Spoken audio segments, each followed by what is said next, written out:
Hello and welcome to another Tower Babble podcast. As always, I am Julian Musha. I'm joined by Matt Tork. Hello. And we're going to be talking about the best in film and television from the year 2025 because it is once again that special time of year, the Tower Babble Awards, Tobies 2025, the 9th annual Tobie Awards. And of course, that's why I'm wearing my suit jacket today. I did not tell Matt, who's in here for the first time, that this is actually a formal event. Yeah. Okay. I got an undershirt on and my Sharks hat. But when you say the best of movies and television, you mean our best. Yeah, the best and stuff that we saw and that we like the most. You should say that we like the most. That's right. Yeah. Scooch this way a bit. Let's get in there. We've done this, year over year. Last year, I think it was Jeremy and Rachel and I. We've had different groups for this, different formats, but the same general theme applies. We look back at the year that was. We look back at the things that we saw, and usually the rules are pretty loose. It's like, did it necessarily have to come out in 2025? Not really, but it's preferred. That held me up for a bit because I watched Anora in 2025. Yeah, but it came out 2024, and I'm like, well, I want to be I think you should legit include here. You should include I should have. It was a great movie. Well, I did win Best Picture. Yeah, rightfully so. These ones on my list, though, didn't. Not yet. Not yet. No, they won't. Some of them won't. Have I told you about our, it has been the show's kind of semi-annual ritual, which is to see as many Oscar movies as possible and then do a big Oscars preview show? That'd be all right. It's fun. That seems like a smart thing to do. Yeah, it's fun. And sometimes it's like, ooh, I don't know if I want to watch that movie. And it's occasionally where it's been probably out of all the years we've done it, I've seen all the Best Picture nominees like one or two times. The other times it's like I missed one or two off that list. Yeah, it's I don't really a lot. 10 search them movies out either. over a short amount of time, and some of them are like not necessarily crowd pleasers. So anyway, we'll get there when we get there. The nominations for that should be coming out relatively soon. Usually it's around now because we're due to talk about a little bit of the Golden Globes. We're going to compare our picks to the Golden Globes picks at the end of the show, so stick around for that. But before we get into it, I'll just remind folks to head over to the website towerbabble.ca. That's BABBLE to find everything that we do. We're aiming for twice monthly shows, a regular show, an exclusive podcast for the Patreon, patreon.com/TowerBabblecast. We are doing, what movie are we doing this month? Boogie Nights. Boogie Nights. And I'm very stoked about it, to be honest. It's going to be great. Obviously, PTA is going to come up a little bit today.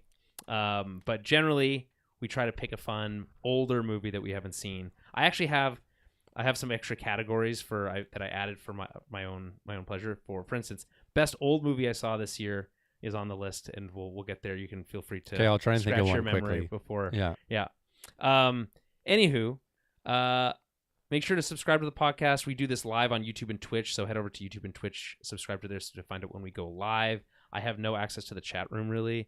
I'm going to see if I can find... It's not working or loading today, so if people are in the chat room, I'm not going to really know. But I'll try to keep an eye on my phone, because I think I'll get notifications on Discord. Okay. So, let's get into this, because we have no time to spare. As always, we start with television, because we save the best for last. Movies are a little bit more prestigious in my mind than television. I would agree. Do you think that's fair still in the year 2025? No, I don't. I think it's flipped. TVs are just as prestigious, if not more prestigious. More. Yeah. Okay. All right, that's fair. But I guess, in my mind, that's not really how I see it. No, I'm definitely on the movie side of things, but 100% people only care about TV, I think. It's what seems like it anyway. Well, that's certainly what Netflix thinks, because they don't really care about putting movies in theaters. And they would have a special category for that also. They put Stranger Things in theaters. Yeah, and it was a massive success. Yeah. So I don't get them. We talk about this every week. I think they did it just to make everyone happy, and they're gonna be like, okay, go. Yes, Netflix screw yourself. Notoriously loves making everyone happy. Yeah, we did it. There you go. Give us $35 a month now. There is a Rogers bundle where you can get Netflix, Disney Plus, and Apple TV for $22 a month. Just the most basic versions? I don't know. It has to be. It must be. With but commercials. It's like, can I upgrade to them, or does that mean I just have to pay full price again? Because I don't know. Because otherwise it does seem tempting, because I don't want commercials. I'll tell you that right now. No. They're the worst. I would pay for, if I was made of money, I would pay for YouTube Premium. That's got everyone. How much says is YouTube Premium? It's like $25 a month, but it's no ads on YouTube. That's pretty sick. I watch a lot of YouTube on my TV. There's nonstop ads on YouTube. It's very it's it's like to the point where it's like, and the most annoying video. ads. Have you seen those like internet security they're all security ads? They're all the worst. Oh my god, it's a stupid ad. So the most annoying jingle you've ever heard. And just like waiting with your mouse to the cursor, just like where you know the skip ad's coming, and you're just like, got it, click, waiting click, for it. You're just I hate when it's like you can skip a commercial, but there's still another commercial. Yeah, there's another one. That it's like, oh, okay, and then you're like, you can wait another 5 seconds, and then you can skip that one too. It's like, I feel like here's the other thing. I don't know if this is true. Maybe it already is. If I watch all the commercials uninterrupted, I shouldn't have to watch any more after that. You should get at least a discount on the products. They should somehow track you and be like, hey, he watched them all. 10% discount. And it's not like they don't know how to track you. These Tide Pods. They definitely know how to track you. That's when you just like when the commercials start. That's when you start scrolling down and just read comments from the video. I typically, and then you're like, okay. Well, because I have the YouTube app on my TV. What I typically do is I start scrolling Blue Sky or something, and then the video comes back, and then I like not paying attention to the video anymore. You're like, I don't want to watch this thing anymore. Ugh, yeah, that's stupid. It's ruining the best stuff. Ads ruin stuff. We should have had best ad. I'm trying to think of what the best ad would best even commercial. be. Just nothing. No ads is the You best don't have ads. one good commercial have you ever seen?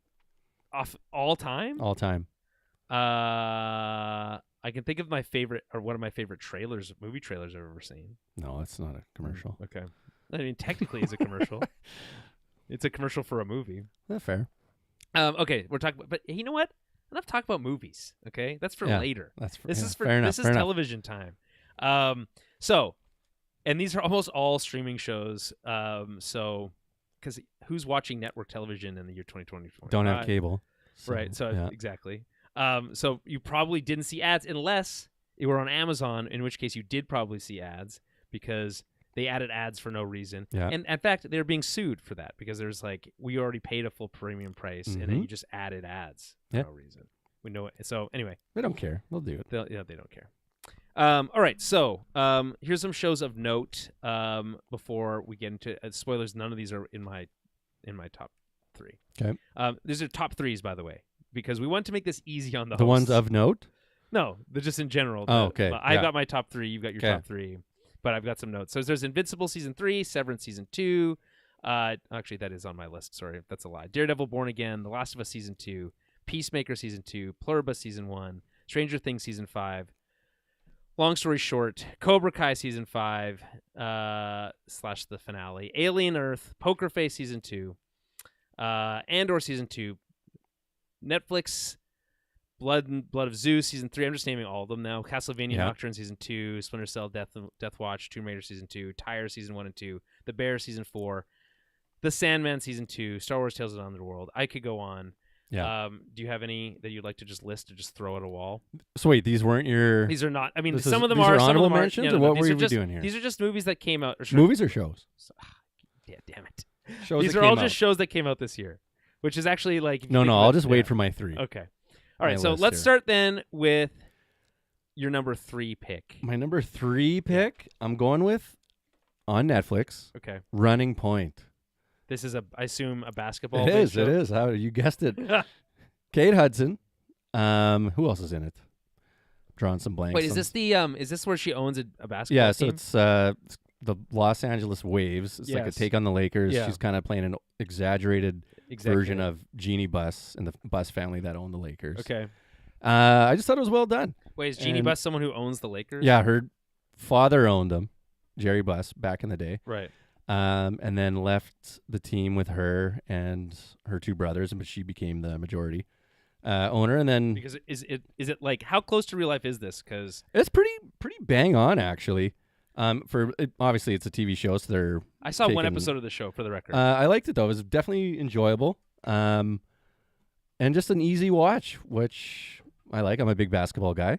It's pretty funny. Yeah. The first episode I saw was pretty funny. I just felt like it was a little like, not to like step all over your step all over it. But I remember watching it and being like, I feel like the pilot episode especially was trying so hard. It had to. It was just like it was sweating. It was trying so hard. I felt like, yeah, and I think it had to get like the male viewers in for suppose. a female basketball show essentially. But I don't know. I thought it was there's definitely holes with it and whatever, but I just thought it was well done and enjoyable. Every episode. Yeah. How many is it? One season, 10 one episodes? season, so there's I think there's 10, maybe 12. I think 10. And then season 2 coming.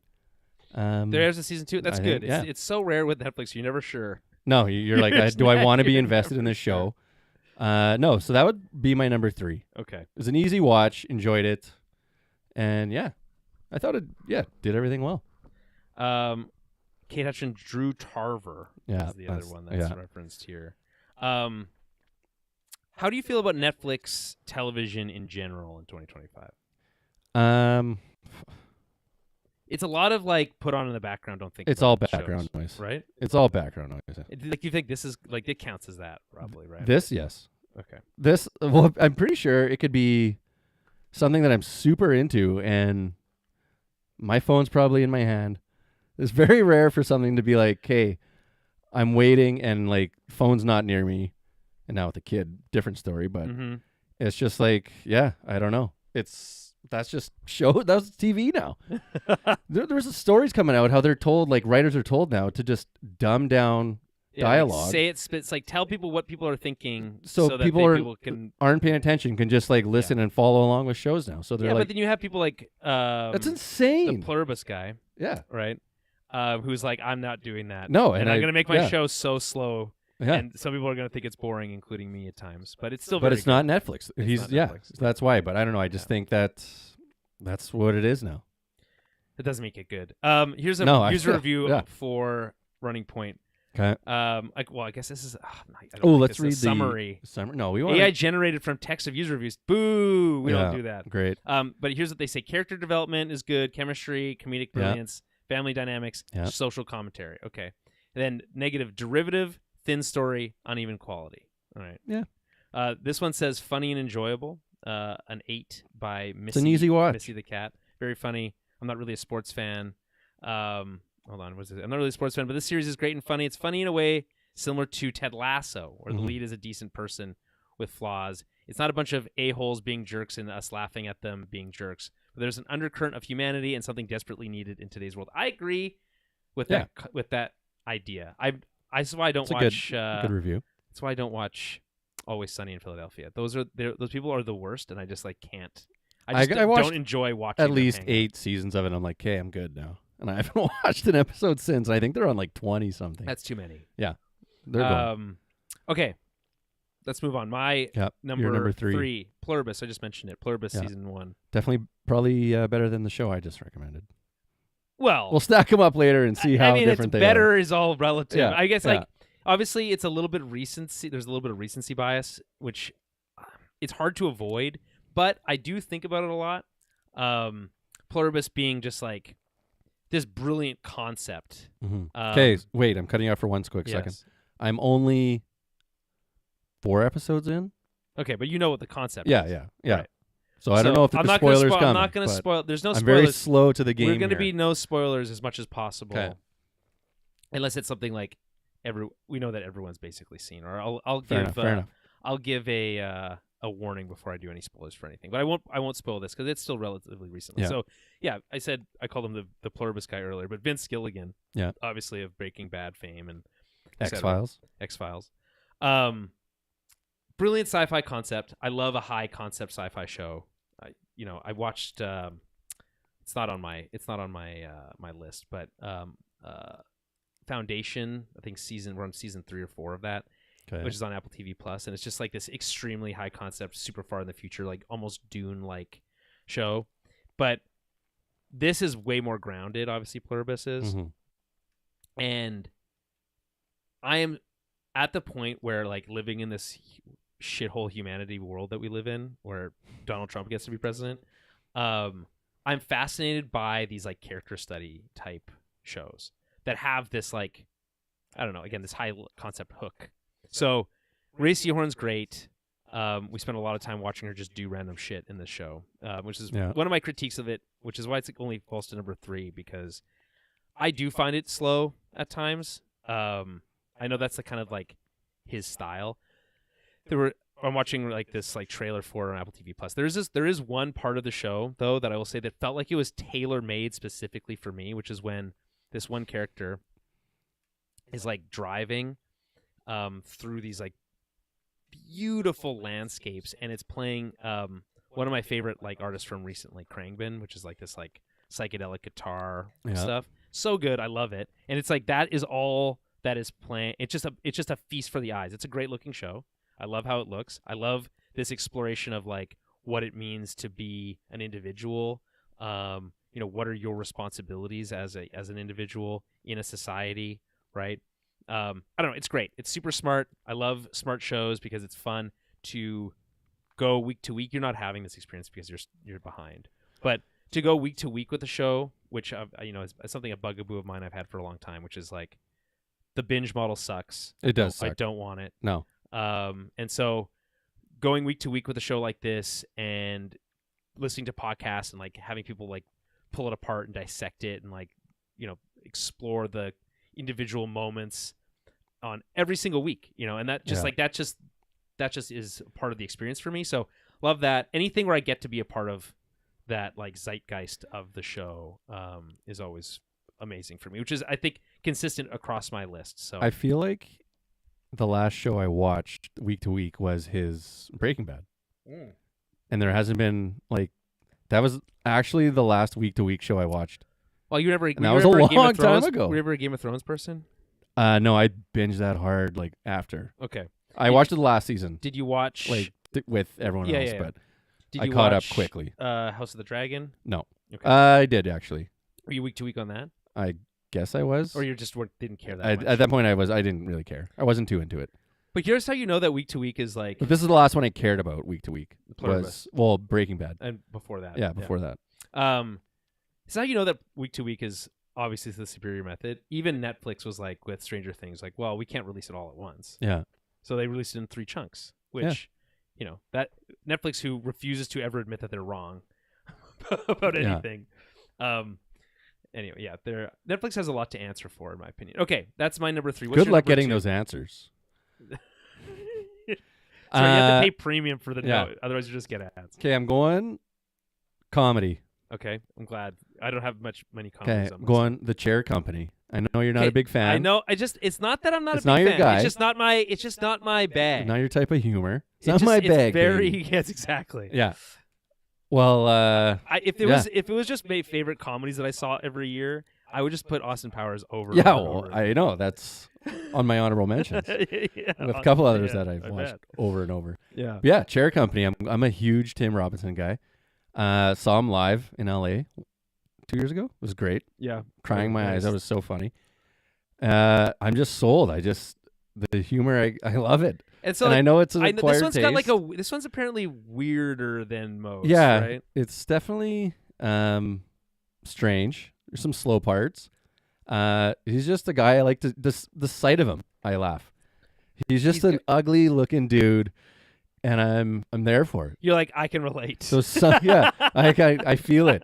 Those sunken in eyes. He's just like. I'm surprised you don't like it. You think? I mean, like the thing is, I I have seen stuff with him that I like. I just think that like there's a conspiracy in this one. I feel like you'd like this one, but you're not. I'm a notoriously. Well, you're just like someone's out to get him. He thinks, and you're like, that's funny. He's going after concept. Someone. Yeah. He always plays like a very unlikable person. Yeah. Which I find hard to watch. I don't say always unlikable person. Obnoxious. Obnoxious, yeah, very absurd. When you're in real life and you come across an obnoxious person, I you hate laughing them, or are you like no, I hate cringing and like but this is the worst? Can separate myself from the show, right? And what's I understand this is I comedy. See, you're saying this is this is not real life, so that's okay. It's like you in Pluribus, you're like, what? I can't do this. Like actually, like you're talking about with Pluribus, you're like it's not as good as Last Man on Earth. Which I disagree with. I thought the Last Man on Earth pilot is very funny. I just said I'd rather watch Last Man on Earth. Well, that speaks for itself, I feel like.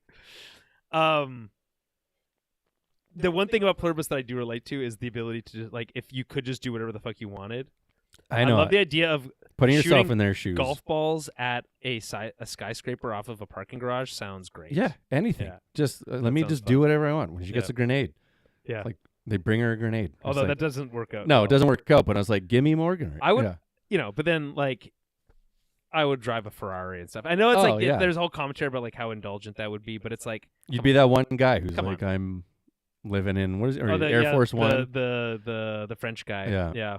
Yes, he is living on Air Force One. But yeah, I would say give Chair Company an episode or two. Yeah, I've heard good things. It's funny, but if it's not up your alley for humor, then yeah, I don't know. But that was my number 2. Okay.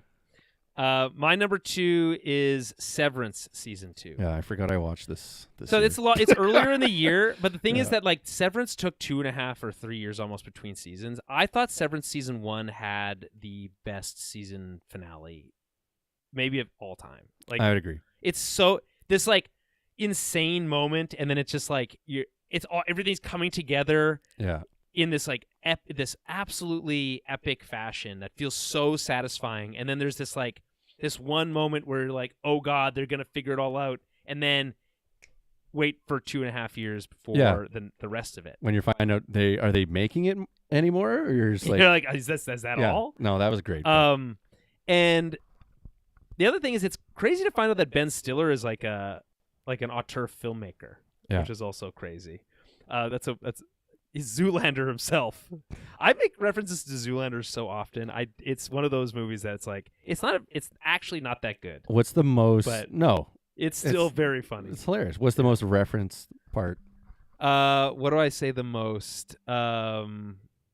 What is this? A Center for Ants? Yeah, I use that. that's pretty I use classic. that pretty constantly. All right, Merman Pop. Yeah, Merman's up there. Merman. I like whenever someone's explaining something and I just say, "But why male models?" That's always amazing. He's like, "Are you kidding? I just told you." That's my favorite part. They all died in a freak gasoline fight accident. Yeah, That one actually comes up more often than and you orange think. mocha frappuccinos is up there. Oh man, there's so many.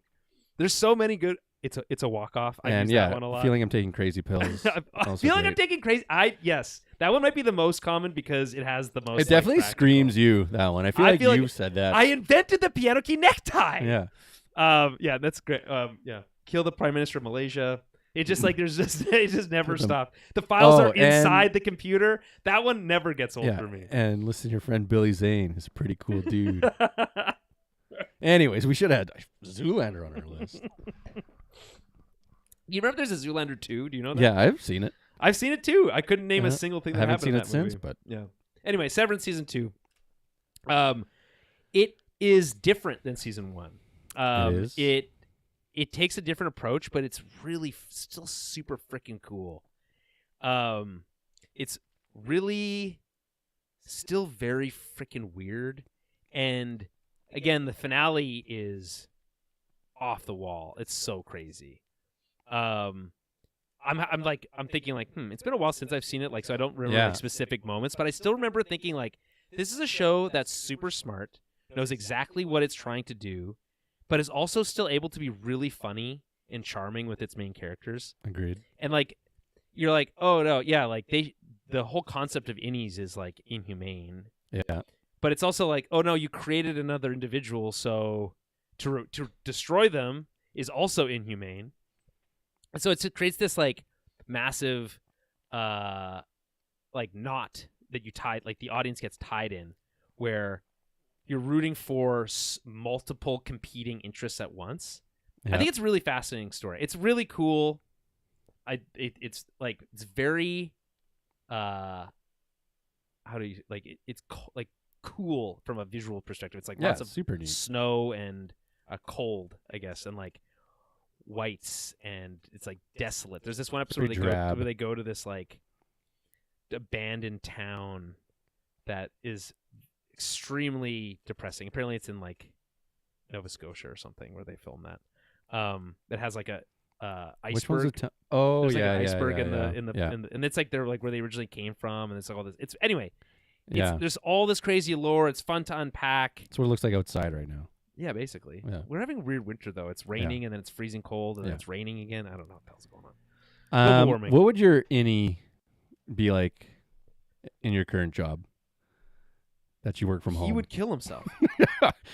Yeah. He would try to kill himself. He'd be like in season 1 when she tried to hang herself. He would kill himself. He would kill himself. Oh my God, I love it.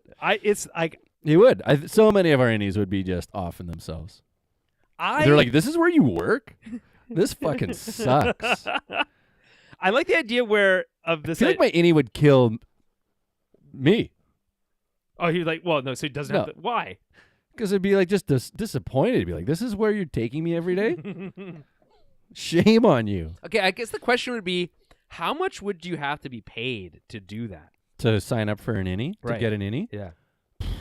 It's a lot of money, right? You're losing half your life, basically.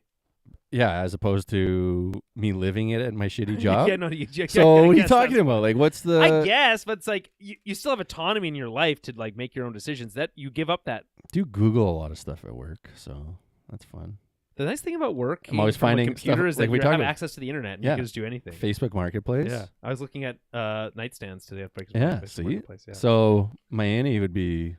Probably have a cool mid-century modern apartment somewhere. Here's the thing that they don't With, have apartments. like, That's the no, crazy. They're I know. basically slaves. No, they That's are why slaves. it's crazy. It's another high concept sci-fi show with really strong characters and extremely strong filmmaking, a la Pluribus. I feel like I'd just rather be the innie. just like, well, at least you don't have to worry about like social constructs and all that. So you just have to go attend boring. You don't work have to go buy functions. groceries. You don't have to go do shit. You can just focus on You work. actually don't have to go buy groceries either. You can click and collect those. True, but Yeah. all right, fair enough. Okay, your number one movie for Nope, sorry, TV TV show. Fuck. Okay, number one, I'm going Task on Crave. Really? Okay. Enjoyed it, loved it. It's recent though. That's a Very, one very, also. yeah, very recent. Well, I thought I'd switch it up Mm-hmm.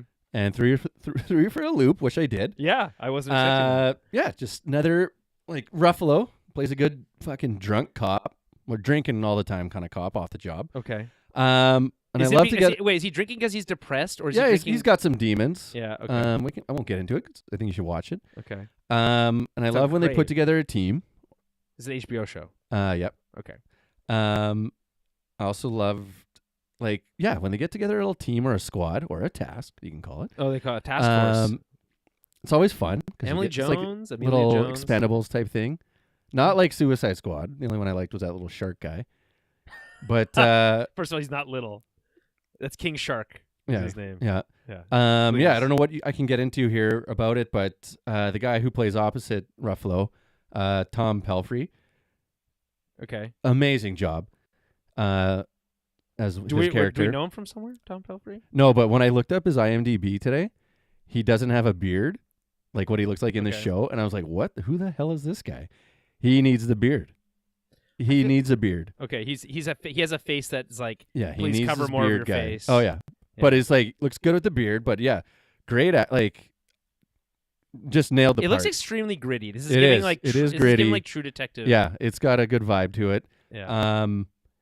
And just a good rule of just like you don't ever want to fuck with biker gangs.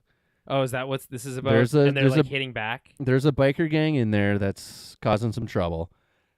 And yeah, I don't know, just biker gangs in general. It's just like, why do you want to fucking be in that world? And you see some of the world that they're living in, you're just like, how do you get caught up in this The shit? world of biker gangs. Yeah. Like you think it's shitty and you would It's never want so to be involved.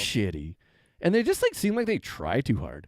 They're like, oh, It's we're all very- riding it's bikes. all very and- performative, I feel yeah, like, yeah. yeah. And it's just like, it's not like a, It's like we're cool. Don't you see how cool we are? like, yeah, I don't know. Gangs are hilarious to me in general, but like, Hmm. it's either you should be born into, I guess you can be born into a biker gang, but Yeah, I guess you could be born into an Italian mob too. yeah, well, that's fucking cool. At least that's though. cool. Yeah. Everyone's seen Godfather. But biker gangs are just like, yeah, we're real tough. They have to tell you they're tough.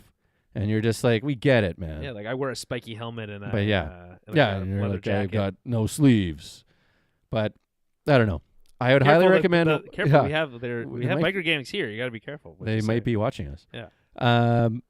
They Highly, make fun highly, of us on the internet. highly recommend Yeah. watching this. Okay, cool. Yeah, they're in their suit and ties right now for the Tobies. That's right. They're like, I've been waiting all year for this, and Yeah. this is the shit we get. Yeah. Fuck. I'm going back to my gang. They understand me. Yeah. That's cool. Yeah, Task number one. Loved it. See, this is what he looks like with the beard. Oh yeah, that's way cooler than Um, that other. Okay. Tense. Yeah. You're rooting for both sides again. Yeah, yeah. Okay, I was gonna say like you don't seem like you're a very pro biker gang. No, but no, I am not. Why would you want to be? I don't know. There's that whole show. Remember that was that show on AMC that everyone loved that was like biker gang themed. Oh, Sons of Anarchy? Yeah, no, I never got into that, but I heard it's good. It's too many seasons. Another show that's like just And obsessed there's with dragging a mole or dragging things a rat, as you could say, out. Okay, yeah. and which is always fucking great. Well, yeah. It's just like, highly, I love the show. Okay, where's it set? Philly, Pennsylvania kind of Interesting. area. All right. Yeah. Okay. But super tense. And well, Mark Ruffalo is obviously a great actor, so that's sweet. Okay. Brad Inglesby, creator. Yeah, I don't know what else he's done, but Amelia Jones definitely and Fabian enjoyed Frankel. Okay, cool. All right, Task number 1. All right, prestigious honor for Task. There you go. To get that award. High praise from me. All right, my From what number I'm gonna talk 1 about coming up. is Andor season 1, Okay. season 2. Sorry, Andor season 2.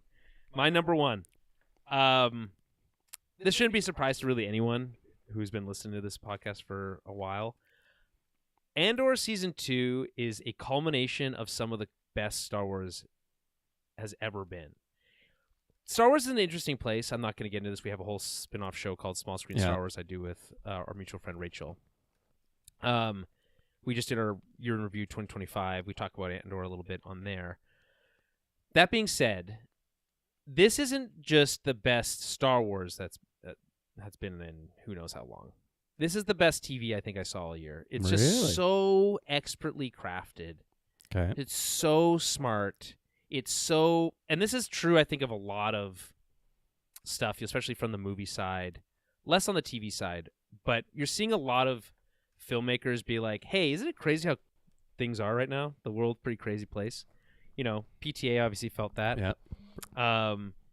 Others. And they're like, we need to, I want to explore these emotions, these feelings of this political time we're in, this societal time that we're in, and put that on film and like explore that idea.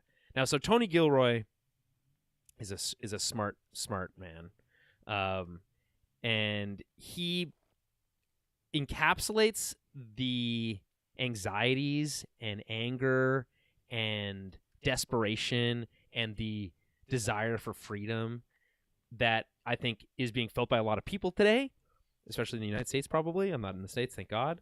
And puts it in the Star Wars universe, which turns out has a great analog for a tyrannical government in the Empire. So, it's action-packed. Diego Luna is really, really great. He's a character that you're like, have you seen Rogue One? Yeah. Okay. Wait, the prequel, was there an Andor movie as well, or am I crazy? Yeah. That was the movie. Yeah. Oh, sorry. The movie was Rogue One. Yeah. Yeah. Andor season 1 and season 2. It's basically, they all fit together really nicely now. Yeah. We watched Andor season. You'll hate my take though, where I didn't need to know how they got the plans. I just liked the mystery. I was like, I didn't need a movie or a show, but I've heard great things, and I will watch. Because ultimately, it's not really about that. No, I know, but it's like let me have my imagination though. Well, then you're gonna hate. You'd never see Solo, is what I would say. I have. You know what? Solo gets a bad rap. It's pretty good in most of the time. It just like they make a lot of dumb mistakes, like the way that we find out why Han Solo's name is named that. It's not. Yeah. We didn't need to know that. No. That's not important. It's not. And it's like, why put that out there? It's stupid. There's other good stuff, like this idea of like they interrogate the idea of like droids being essentially slaves. It's like, what does that mean, right? And like, Yeah, there's severance. They kind of, it's very problematic. Star Wars does not address this, but like they have emotions and are like have autonomous thought and ideas, and yet are treated like a toaster. So it's problematic. Anyway, Andor. I talked about this extensively. If you want to go back and listen to our weekly reviews, we spent every episode. I mean, they were both pretty long, or all of them were pretty long. There was in 3 separate arcs. They were all like a year apart, leading into advanced a year every 3 episodes, and then leading into Rogue One, which obviously leads into A New Hope.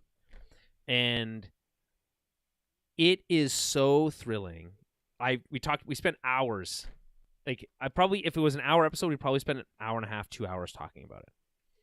And week to week, it was in a perfect time of year. It was like, I can't remember exactly when it came out. It was like February or something. It was like February or March. So you can hibernate, watch it. It was exactly. You could just like get in. It's like it was dark early. You could get in, watch the show. I would rewatch every episode, take my notes, pick it apart. It's like there was every episode had like a standout monologue, some great shot, amazing action sequence.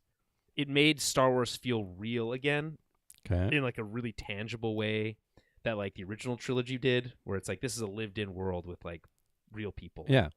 Okay. And it does that again. It's extremely mature. It's an adult story set in a world that was designed for children, which is a little anachronistic, but it does fit.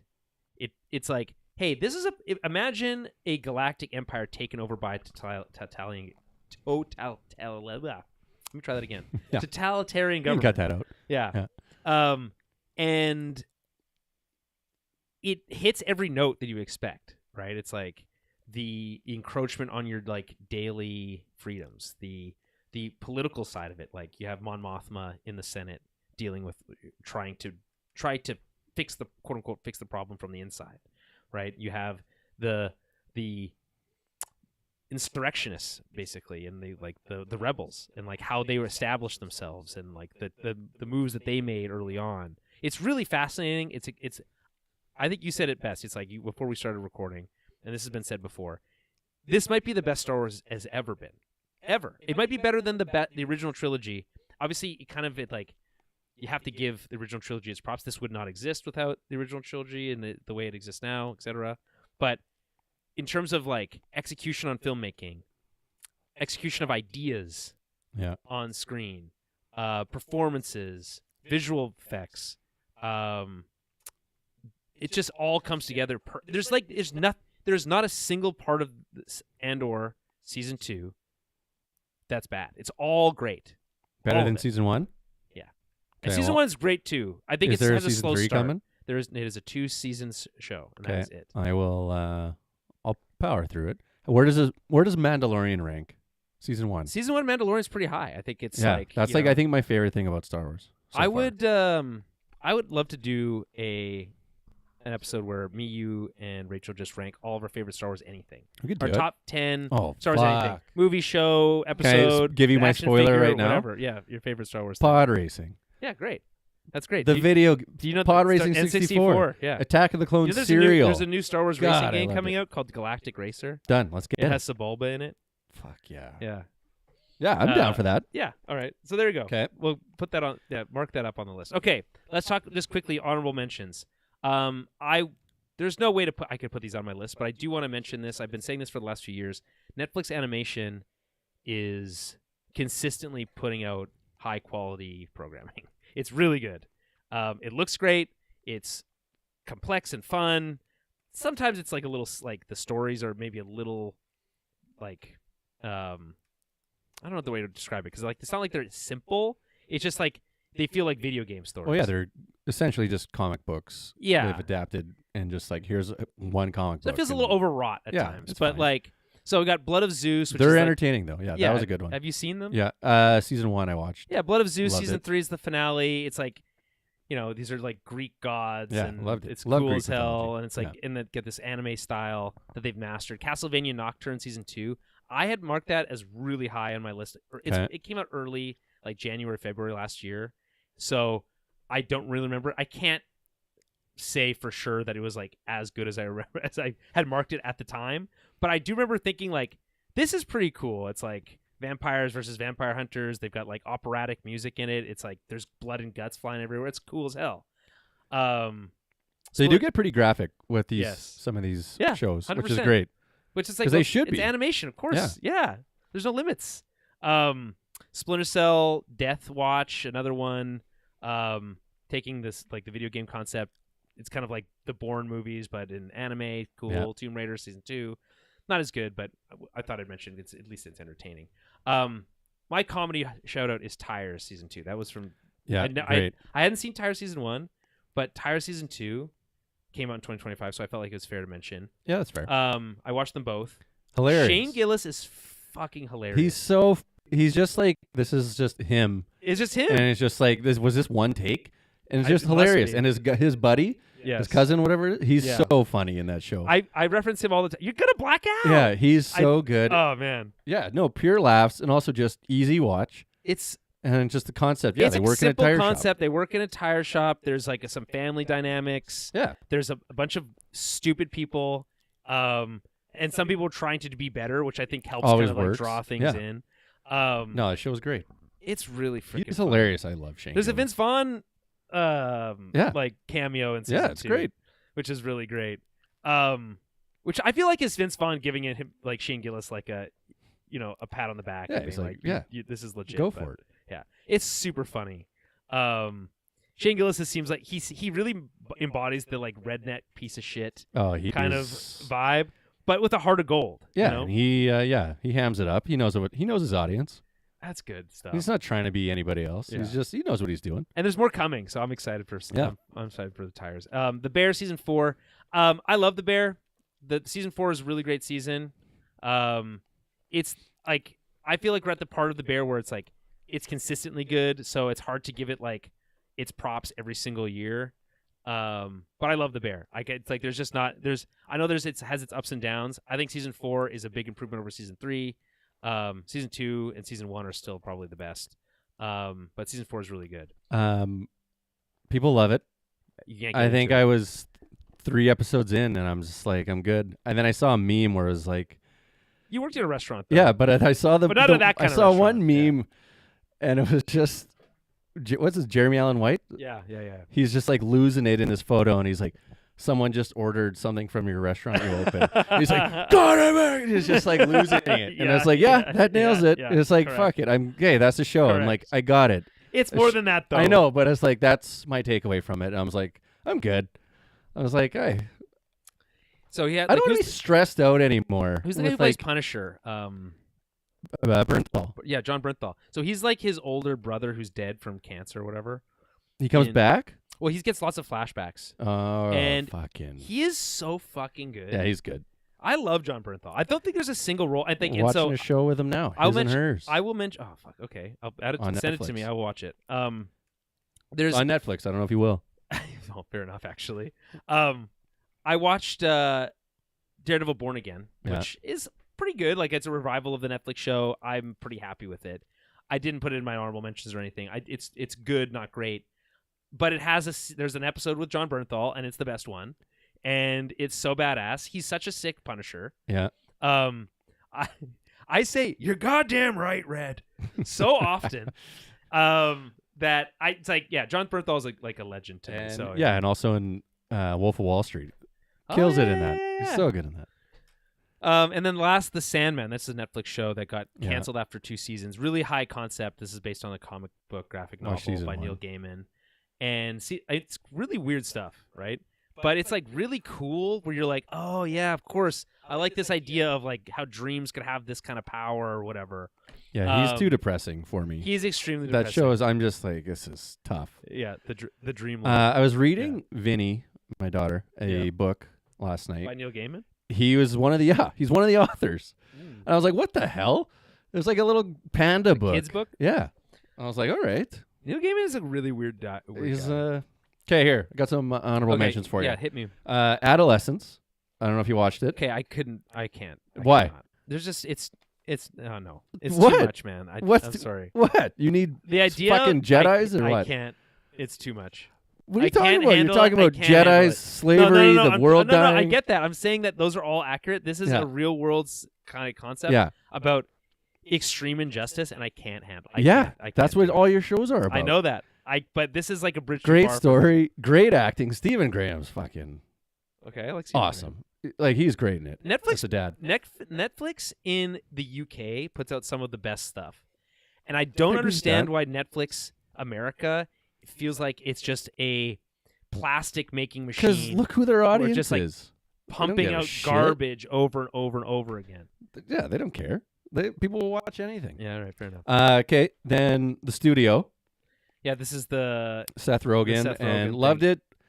Love the you setting. love Seth Rogen though. You're a sucker big- for a Rogen. yeah. I thought the show would be funnier. It's more serious. It's just, yeah, it's not like What's the show he does where it's like they're best friends at Platonic. Platonic. It's on Apple. Yeah, I haven't really watched it. Okay. But yeah, love the setting, love Not the that camera much of a work, sucker, I some guess. cool stuff in the studio, but it just made me feel anxious. It was just constant, like they nailed it, I guess, if that's what it's like being a studio head, where it's like you're constantly stressed out. It's like that's one of the things where And you can't ever they're- know how real it is. I But guess. they're like always kind of yelling at each other, and there's like this constant, like, as much as we love jazz, it's just like constantly in the background to just amplify I love it. jazz. And but it was just like getting or into it's more like Whiplash type of. yeah, but it was feeling, just like yeah. it was just like there to just hit your nerves, and you're like, okay, you couldn't really just relax and watch a show. Do you think that that's what it's like working in a movie studio? It must be just getting like yelled at all the time. No, That sounds like and just being terrible. like trying to keep your job, and just that's all it is. That I'm sounds sure. exhausting. I'm sure he. These like- are all like he unle- said. These are his experiences he's It's had. like with unless you're, people. I guess, unless you're like Jonathan Nolan or like Christopher Yeah. Nolan or Spielberg or whatever, where you can just like your job is safe and you can do whatever you want. Yeah. You're just constantly having to like perform in front of these fucking idiots all the time. 100%. That sounds terrible. I'm adding The Simpsons. First 5 seasons still hold up. You can't just add the first. I'm 5 just throwing seasons it on there. That's from No, I'm 30 just years hey, we're ago. talking about honorable mentions though. Okay, all right, okay. And then I've got Miami Vice, which I got when Vinny was born. Had her in my arms. I'd watch the old school show. Okay. So much so that I had a dream. You'll love this. I had a dream last night that I was either directing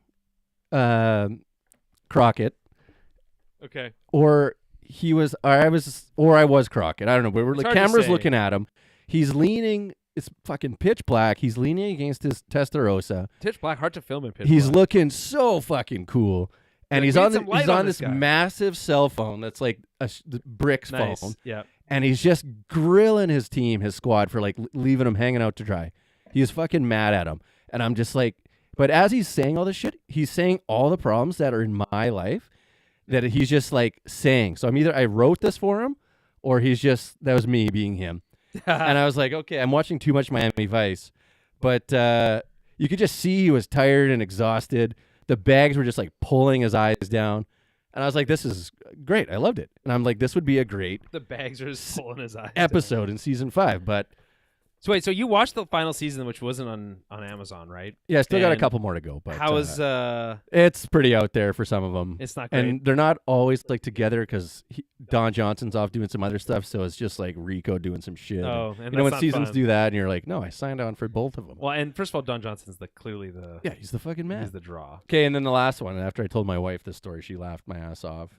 Told her we're doing this, and then I was like, okay, heated rivalry, because I watched 2 episodes with her. And I'm like, Jules, give me your take on it, because she finished It's it. huge right now. She finished it. Huge. And so here's what she had to say about heated rivalry. excited to I hear was like, this. Jules, out of 10, what do you rank it? She said an 8. Gay sex is in right now. And I instantly lost it. And I was like, okay, yeah, I'm sure you're not wrong. Like, every show she's watching is just, yeah. She's like, I liked that it pushed the boundaries, liked the acting, thought it was good representation. Okay, is of it the pushing the sport. boundaries just because there's gay sex in it? No, I think it's just maybe of what's been on TV so far. There was Okay. some graphic stuff. Is it it's graphic Well, gay not- sex? Yeah, I think it's just like Okay. over the top, or I'm it's like I'm stuff you listen, haven't it's seen. fine. That's fine. I just Then she says, it was well done. I think there was a fine line in having it be really bad or doing just the right enough for the story that it was accepted and understood. And they cast if they cast bad characters, it would have sucked. Those dudes are best friends. Apparently, they are best in real friends. life. Yeah. She says, which is questionable. But they're not gay. She says, which is questionable, as I think they're more gay lovers, LOL, not best friends. But online, they do not disclose whether they've been in each other's buttholes. That was her. Online, they don't disclose that. No, oh, yeah. shocker. they So don't. that Bet they was don't. her review of the show. She liked it. But I watched 2 episodes with her. I was like, you can finish it. I'm just like, I wanted more hockey out of it. And like the story. Apparently, there's like I heard there's like how much hockey does the hockey hold up? It's like there's like 15 minutes There's- across the whole season. Yeah, there's not a lot. I mean, I didn't read the books, obviously, because it's adapted from like these novels. But so they kind of race through some shit as TV shows kind of have to sometimes if they only have so many episodes. But yeah, that was the other honorable mention. That's wild. So But Yeah, I like the ones I saw. I'm like, this is clearly. I know what they're trying to do here, but I'm like, there could be more story of the hockey. I don't know. I guess hockey wasn't. I guess if you're trying to tell that story, maybe the hockey's not the most. Not the no, draw. definitely not. But I do think it's funny that sure the NHL is like, they're distancing themselves. will not acknowledge. No, not at all. Although apparently one pro hockey player did come out after the show. One of the main character, he said guys in the league reach out to him and like thank him for really? Anonymously. Interesting. Yeah, so that's kind of cool. I mean, again, like the thing is, like, it's always been, statistically speaking, there are gay NHL players. 100%. So it's like there's just no way that there's that many players in the NHL that none of them are gay. And hockey's the worst, one of the worst cultures. Oh my god, the worst. I'm so glad that I'm on two minds of this. On one hand, I'm a 5'10", 175-pound man, white man, right? Which means that I only have like 4 or 5 like athletic careers that I could pursue. Yeah. And most of them don't go anywhere, and one of them is hockey. Yeah. Which can take you somewhere. But my parents never put me in hockey when I was a kid. No. I played football when I was a kid. And there's no future for a 5'10", I don't know why they did that 175. But yeah. Well, it was, I guess they just always assumed I wasn't. You could have been a kicker. Yeah, I guess. I'm terrible at kicking. I just opens the door for more TV shows about hockey. Well, I mean, people are like, "Oh, what about Youngblood's coming out?" Apparently, that's a new show. I was gonna say, like, people talk about Shoresy and stuff, and I've seen the first couple seasons of Shoresy. I think there's some good stuff in Shoresy. I like how they try to make the games feel very cinematic and stuff, and I think that's cool. Yeah, but I think a lot of the story is not great and very simplistic. But it's also pretty funny, so I'll give them that. Yeah. But I don't know. I think it's just very lowbrow. No, I just mean more real, kind of real. I mean, it is a real show, but I feel like hockey as a sport is just not a sport that's explored like in like film. First of all, I think it's hard to capture cinematically. It's very tough because it's a very fast. It's so game. fast. It's cold. And it's well, it's like not only that. It's like also like the lighting is not tough. dramatic. It's too fast. And like I don't know. It's just like there's a lot to try to convey on the ice that would be hard to. Baseball is a cinematic sport, it's right. You watch it. You watch every game, and it's just like the way they hold the camera. It's amazing. It's because the people aren't moving. Yeah, it's amazing though. It's amazing. It's great for that stuff. It's great. The New York Mets camera guy, he does all these like transitions, like during the broadcast now, where he's just like he's like slowly transitioning from like a fan watching, and he'll just zoom out to the picture, and he's nailing it. Like he knows what he's doing. It's pretty great. He's always getting praise for it. But, so hopefully, sports shows are always great. So I just think the hockey is tough, but, like, there's good sports. There's obviously, like, the Mighty Ducks and Goon, and Goon is a favorite of mine. Slapshot. Classic. Oh, man, you drove all the way out. You drove all the way here just to tell us that? I haven't watched it in a while, but that's coming up. That's so funny. We could rewatch it. There's some moments in that movie that are like, you could not do that. But it's a 70s movie, so, you know. But, yeah. So that was my take for my honorable mentions for TV shows. I love that. Let's get into movies. Let's do these movies.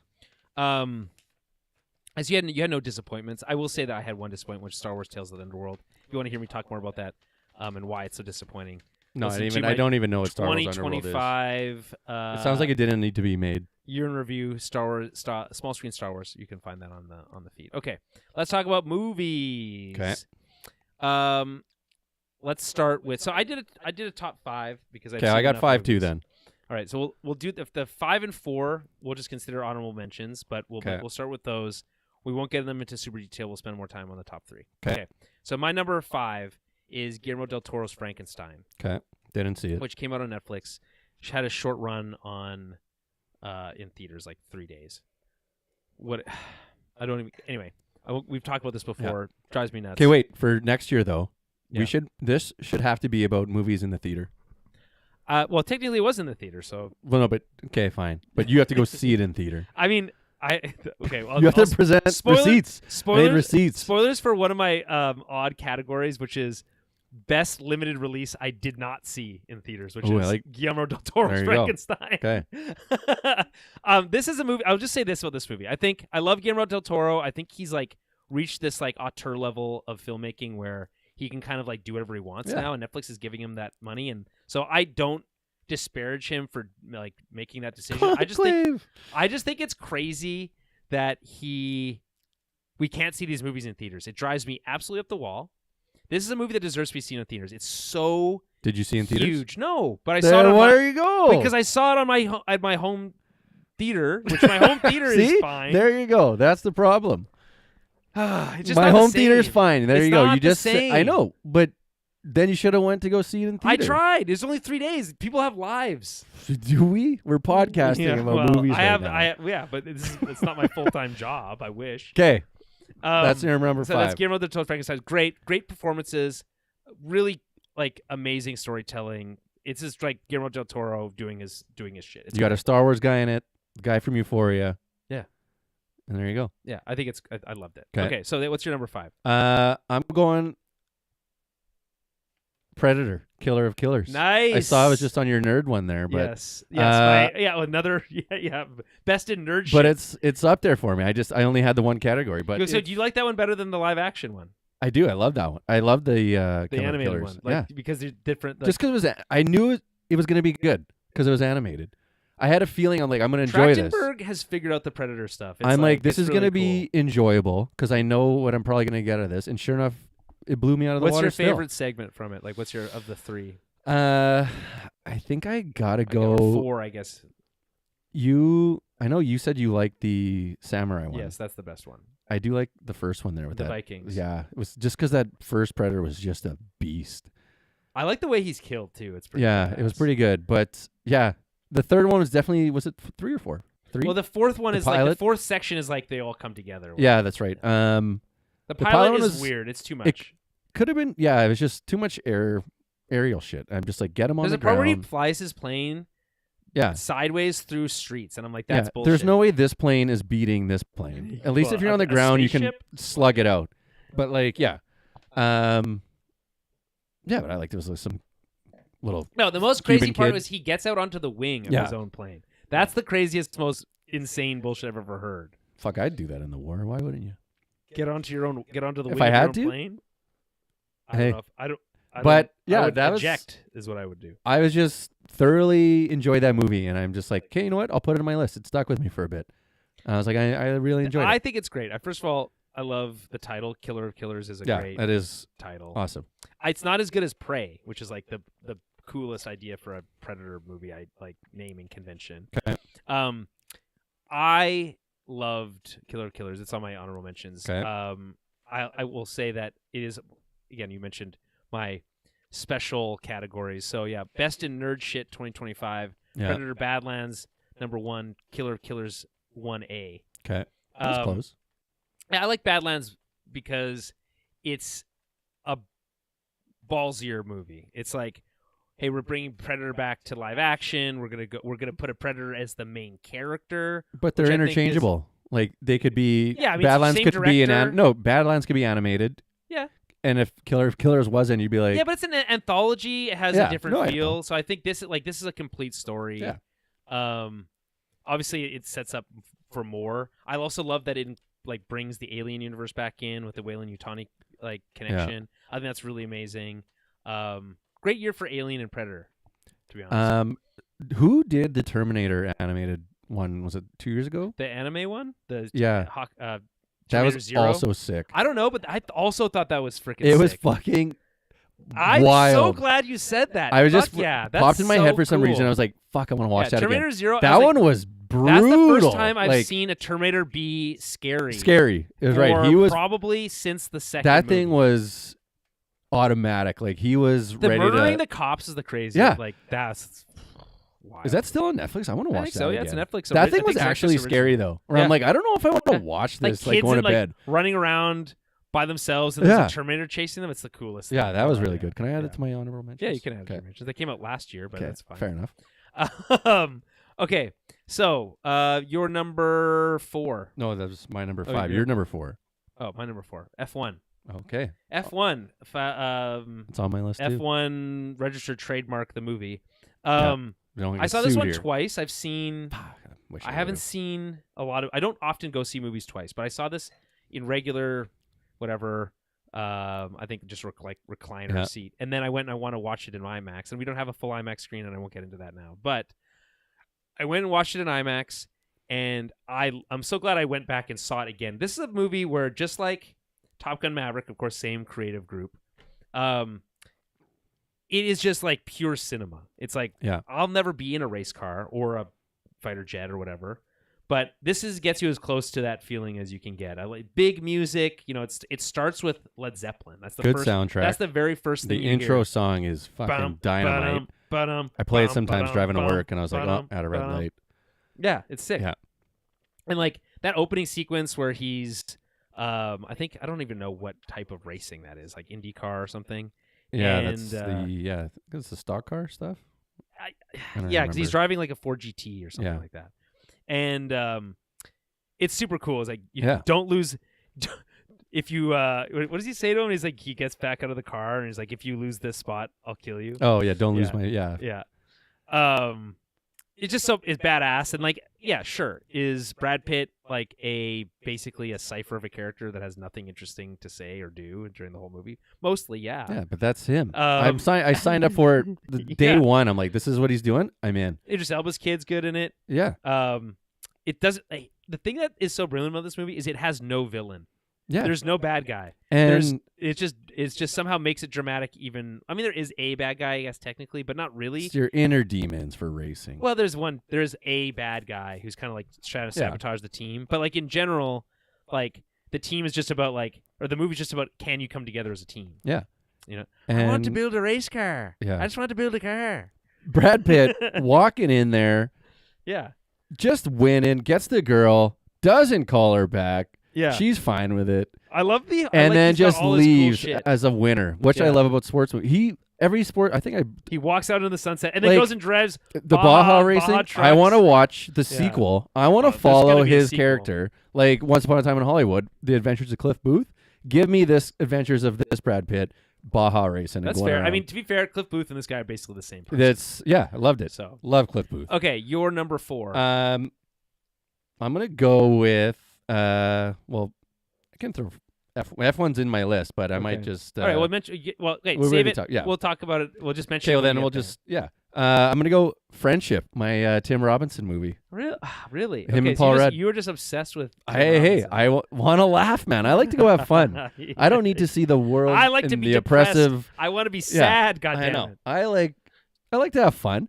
I love going to a theater and laughing. That's fair. When's the last time you've done that? It's been a while.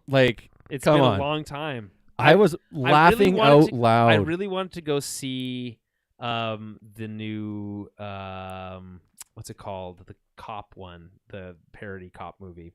I wanted to go see that. With Liam Neeson. Yeah. Naked Gun. Yeah, me too. I wanted never to go got see around Naked to Gun, and apparently everyone was saying that's a great theater experience. Great. Everyone's laughing. That's funny shit. It's fun to be around just everyone laughing. Yes. It's great. I can tell you, I think I can remember specifically the last time I went to a comedy in theater and that I had an Which amazing one? time. It was so long ago. It was Hangover 1. Yeah, probably. Because that was like the last big comedy. Yeah. That's why I'm like, bring him back. I love, I want to laugh. Why? Okay, so explain to me this. Why is it that like horror is like unkillable, but comedy, it's like, well, people would just rather watch at home? Why? I don't know. People go to comedy shows. People go to, go to see. Comedy's a weird one. I guess I don't know. Horror's cheap to make, I guess.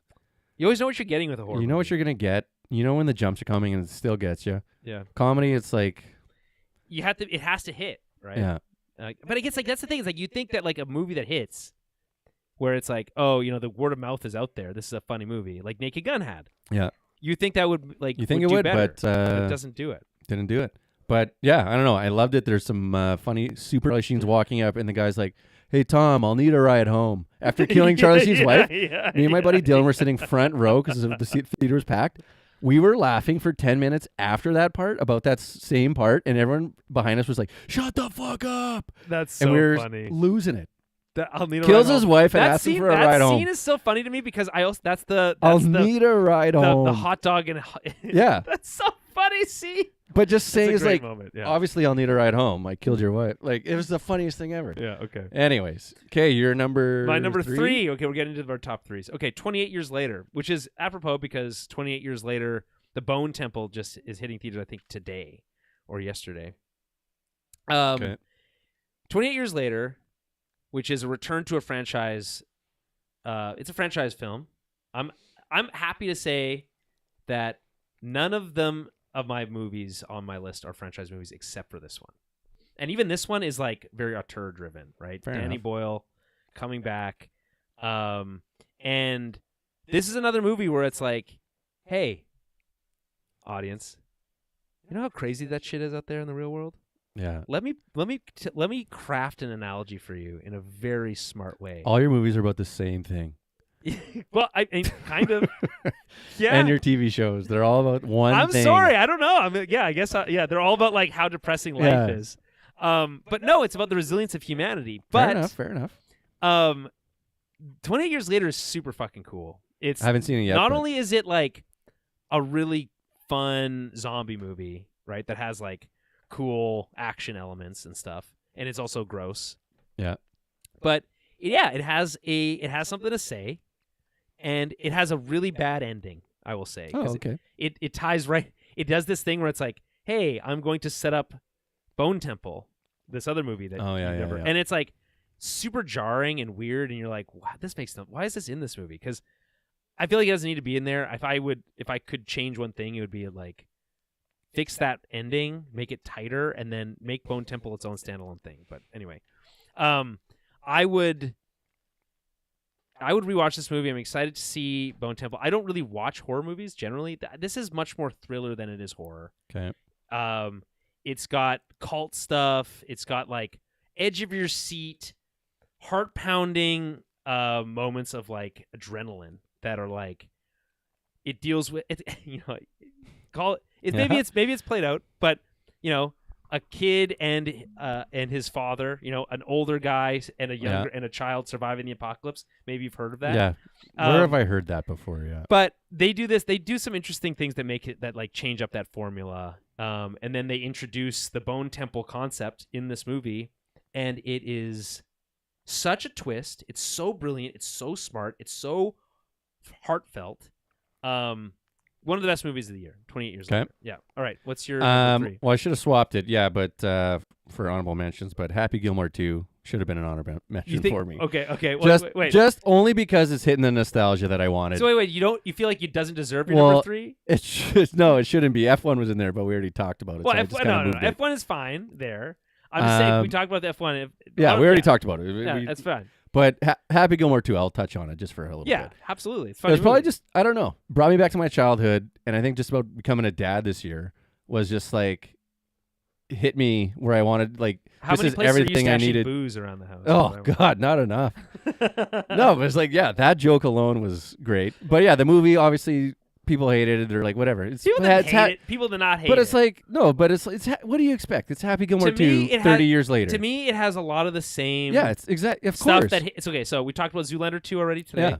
Yeah. You could talk about Any Anchorman sequel, 2, Dumb and Dumber 2. 100%. These are all on their own. Take them as just that one movie. They are funny standalone movies. Yeah. Are they as timeless as the original? No, they're not. Yeah. But people get too worked up and they're like, oh, this is fucking stupid. How did he? It's like, because he's making a movie with his family and his buddies. Like, fuck, I'd be doing the same thing. I mean, he's been doing that for the last 15, 20 years. But check the boxes for me. I was like, it wasn't the greatest, but I was like, I loved it. And it was just like, hit some nostalgia stuff for me. So I was like, you know what? It's going on my list. Well, I saw the 8 Crazy Nights this great. year. I mean, so throwback That's to a technical.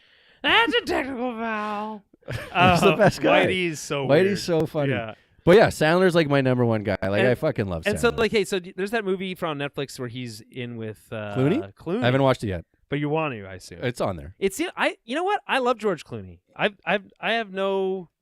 He's in so many good movies. He was a Batman. Yeah.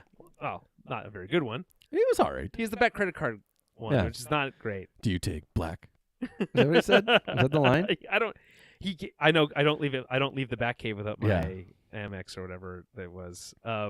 My Bat Credit Card. Yeah. I mean, no, not a great movie, but he's in ER. But other than this, like, there's lots of other cool stuff. The Ocean's movies, for instance. Yeah.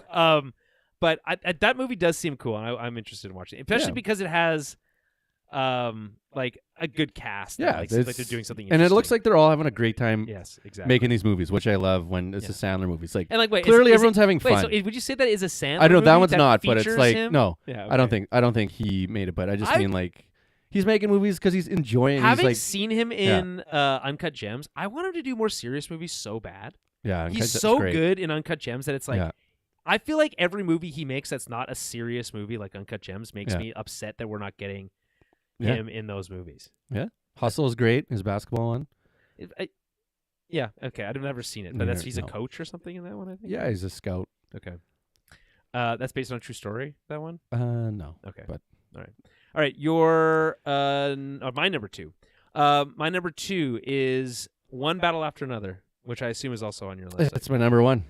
Okay. So yeah, I think I don't know if we missed them. Did we swap yours? What's your number 2? I moved Predator, but yeah, it's all good. I love that you're moving around. I moved them around. I need you to tell me because we moved it into a different I need you to order. I need you to tell me what your number 2 is because I need to put these. I need to write them down. Well, I'll tell you later. I need to tell. Yeah, you tell me later, but also tell me now. You don't have Sinners on your list? I didn't see it yet. Oh, okay. Well, you would have put it on there. Probably. I would have probably put it on there, but yeah. So One Battle After Another is. How about this? Talk about Sinners, and then we'll come back. And then we can just talk about one. But yeah. Okay. All right. So my number 1. Is Sinners, and I was really like switching these back and forth, and actually I was number 3, number 4, F1, and 20 Years Later. I was also swapping those back and forth, and I landed on this order. But so Sinners at number 1. Sinners is like pure cinema to me, and I think that's why I love it. A unique concept. It's taking something that I think is already really cinematic and interesting, which is that vampire concept, and doing something new with it, which is like, when's the last time someone did something new with vampires since like Twilight? Blade? Was there Blade? I guess before then, but no, Blade there hasn't been a Blade. Sweet. There hasn't been a Blade for freaking they're supposed to 30 years practically. And then they can't figure out how to make it. In No. fact, make it anime. Then. Funny Fuck connection. It. That'd be unreal. To Sinners, there's a Blade connection to Sinners.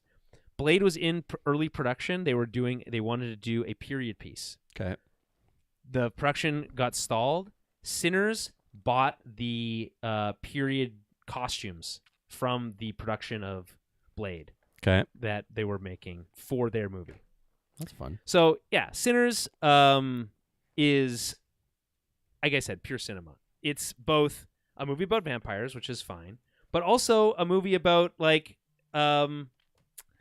persecution, right? And assimilation and all these like really heady concepts. But mostly it's about the characters. There's really strong characters in Sinners. And you've got, which, maybe is overdone or, I don't know what people think about this, but like an actor playing a twin, or twins. Yeah. I think this is a really good rendition of that. Like one of the best probably. Are the twins needed? Yes. Okay. Michael B. Jordan plays Smoke and Stack. Sweet names. Yeah, it's really cool. And they are... He said that the hardest part of filming that movie was there's a scene where they pass a cigarette to each other. Yeah. Just when they're standing next to each other, it's all one take. He's like, that was the hardest thing to accomplish because he's the same person, obviously. That makes sense. Right? Yeah. And they pass a cigarette and he lights it for him. So like that's got to be hard to do.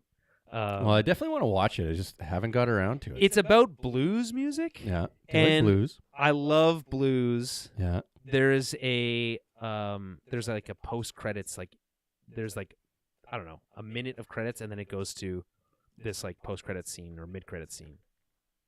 I'm not going to spoil it, but that scene is maybe the best scene in the movie. It's super cool. I've heard, yeah. It's also like this is not a horror movie. It has horror elements in it, obviously, but to me it's more a thriller in its execution, kind of like 28 Days Later, these kind of like horror concepts, but played in a much more like, this is about the people type of mentality. This is, by the way, this is the shot from that, apparently that scene that was really hard to film.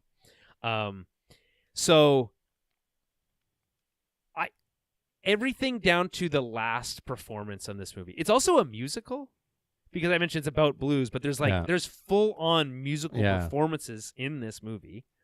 There is some great, like, the music itself is great. You have both like traditional blues and then you have like this like folk music that comes in. You have these Irish characters that appear later. Haley Steinfeld is great. This movie is also sexy, which I feel like there's not a lot of sexy movies these days. You know? No, it's meant for TV. So like Haley Steinfeld is. There's a scene where people are like drooling into each other's mouth. It's really weird. Sounds sweet. But it's like it's erotic in a Jesus in Lord. a good way. Okay. Um. There's erotic in a bad way? Yeah, it can kind of feel gross, I think, in certain movies, but this one doesn't have that. There's a guy named Sam Malone in the movie? Hold on, where the character? Yeah. Saul Williams. No, Sam Malone right here? Oh yeah, sorry, yes, correct. Fuck, that's actually- Ted Danson's name in Cheers. Sam Malone is the character, the actor's name. Oh, actually. okay. Never Terry mind. Terry's the character. I was like, that's Ted Danson. No, it's Smokestack. You've got Mary. There is a guy named Fair enough. Cornbread in the movie, though. Yeah, he's from Ballers. Yeah, no, not quite. Anyway, No, he's from the show Ballers. oh, the actor. Yeah, okay, fair enough. I love this movie. Okay, it's on my list. I think it's got a brilliant ending. It's a completely standalone idea. Sure, you could probably make a sequel, but you don't need to. It's smart. It's sexy. It's violent. It's thrilling. You care about the characters. This is a absolute hit thriller for me. Number one movie of the year. If they're twins, why is there only one Michael B. Jordan on the poster? Good question. You'll have to watch the movie to find out. Fair enough. Okay, let's talk about One Battle After Another. Yeah. My number one, Yeah. probably the best movie I've seen, In a and long I'm going to time. say at least 5 to 10 years. I'm 'Cause you trying to haven't think seen Sinners yet. Yeah, I haven't. But I don't, maybe not 10 years. I don't know. I mean, 5 years easily. 'cause, 5 years like, for sure. When was Inception? And not dude, Inception, that was like 15 years ago. Not Inception. What's the fucking other one? Interstellar. Interstellar, that was like 10 years over 10? ago. Yeah, easily. Fuck, we're getting up there, eh? Yeah, I don't remember a movie where I'm like, okay, this is tense. I'm It's edge of your seat rooting. stuff, Yeah, I'm rooting for someone, like multiple people. And I'm just like, you're like, fuck, this is sick. Well, you were talking to me about like all my movies are about the same thing. This is the most explicitly Big, about, big time. Like, This is hey, literally a what documentary. If the U.S. government was a totalitarian government? This is literally Minneapolis right now. Yeah, literally, literally, yes. Yeah. There are, It's 100% but well, yeah. I mean, you could argue to some degree. everywhere, but yeah. Yeah, I mean, it's crazy. I mean, first of all, it's one of the best working directors we have right now. 100%. No doubt about it. Making a movie that is much less weird than we're used to him making. Yeah. And I respect, Phantom Thread and Licorice Well, Pizza. fucking wait for Boogie Nights, baby. It has been said, I mean, I haven't seen Boogie Nights yet, I but know. it has been said that One Battle After Another is the most mainstream movie he's made since Boogie Nights. Yeah, probably. And people say The Master's maybe his best work. It's hard to say, but One Battle After Another is, I love it because it's a modern movie. There's a lot of like, hey, we're gonna take this idea of It's timeless. This thing is timeless, this though. abject idea of like totalitarianism or what's the word I'm looking for? Fascism, whatever. Yeah. Right. And we're going to abstract it. Okay, it's World War II. It's the Nazis, or it's space Nazis in Andor, or whatever. And this is like no. This is just today now. Yeah. Modern cars, modern weapons, modern ideas. Yeah. But told through the lens of just like freedom at all costs. There's like where do you draw the line? And like and even like the characters you root for are pieces of shit. Yeah. Like They're all everything just- about it is just unbelievable. Christmas Club? What is it? Christmas Adventurers? The Christmas Adventurers, yeah. My God. Just like, what is this? And you're like, these people are so fucked. I hate them all. The thing is like that scene specifically, the one you're talking about where they're like have their little meeting in their little bunker, is probably the most realistic 100%. reflection of what the Republican Party is in the United States today. And so it's wild. But I mean, these guys have Jim Downey, which is amazing, and the Republican Party doesn't. Like Yeah. Jim Downey, he's so good in it. He's just like, just plays the most evil piece of shit. yeah. Yeah. Benicio's probably one of my all-time First of all, favorite you guys. cannot ever go wrong casting Benicio del No, Toro. he should be in every fucking movie. He is he might be one of my favorite actors. I think he's my number one.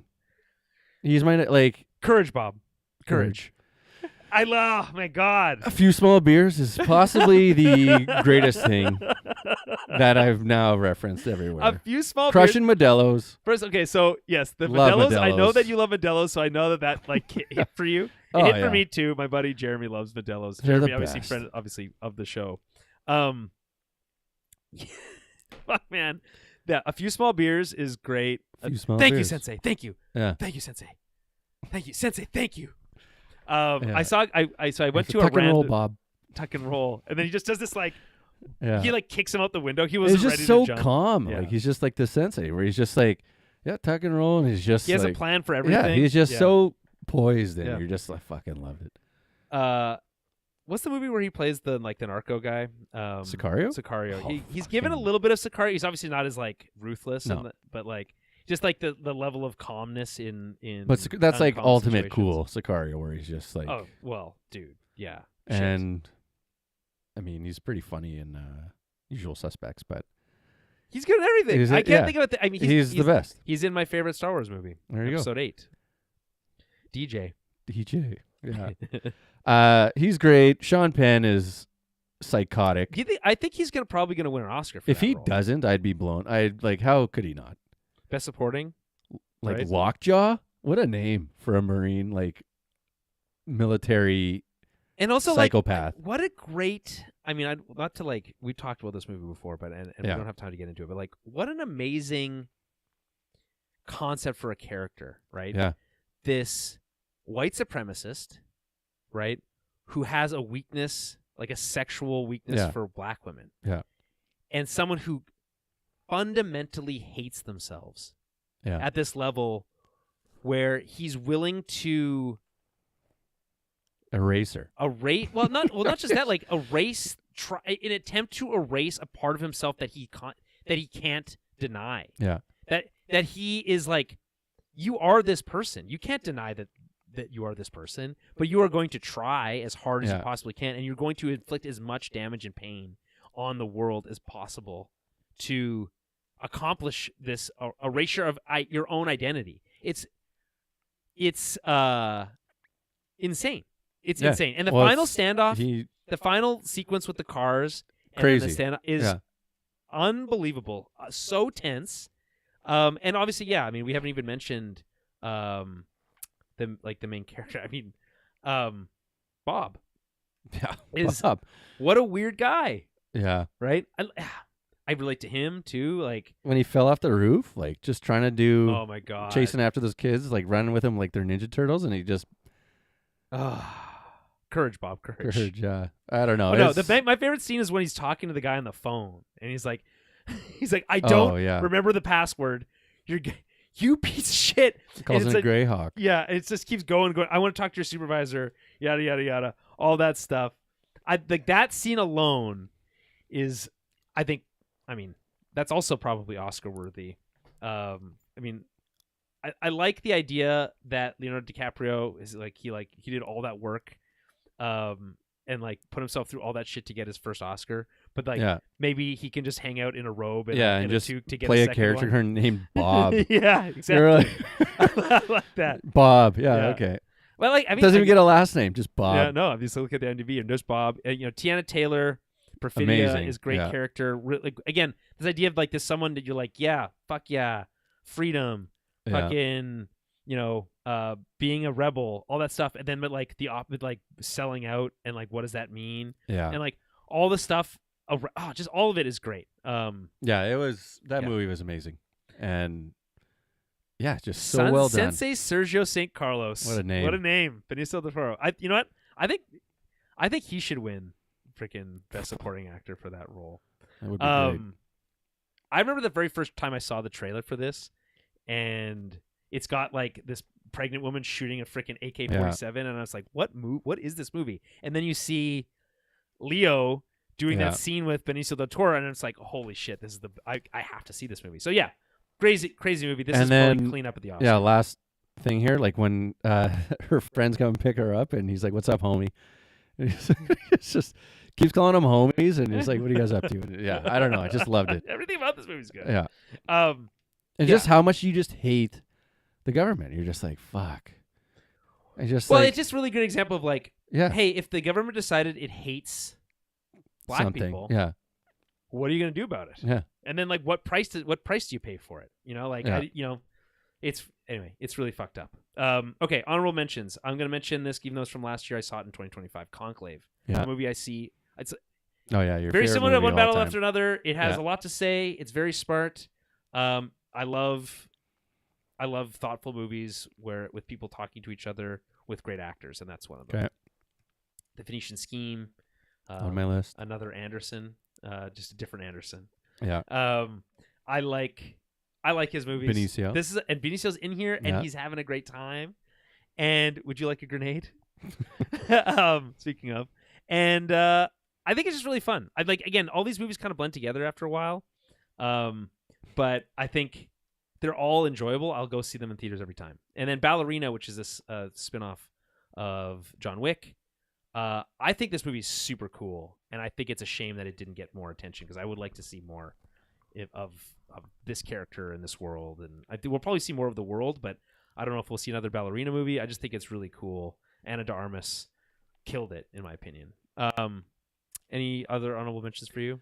I don't think so. Movie wise, Right, you didn't see as many this year. That's all good. no, definitely did At not. least you saw 3. It was a struggle to I get did Jeremy to see- get to 3 last year. I did. Yeah, I mean, yeah, having the baby definitely. Yeah, that's those took things a down. little. It's allowed.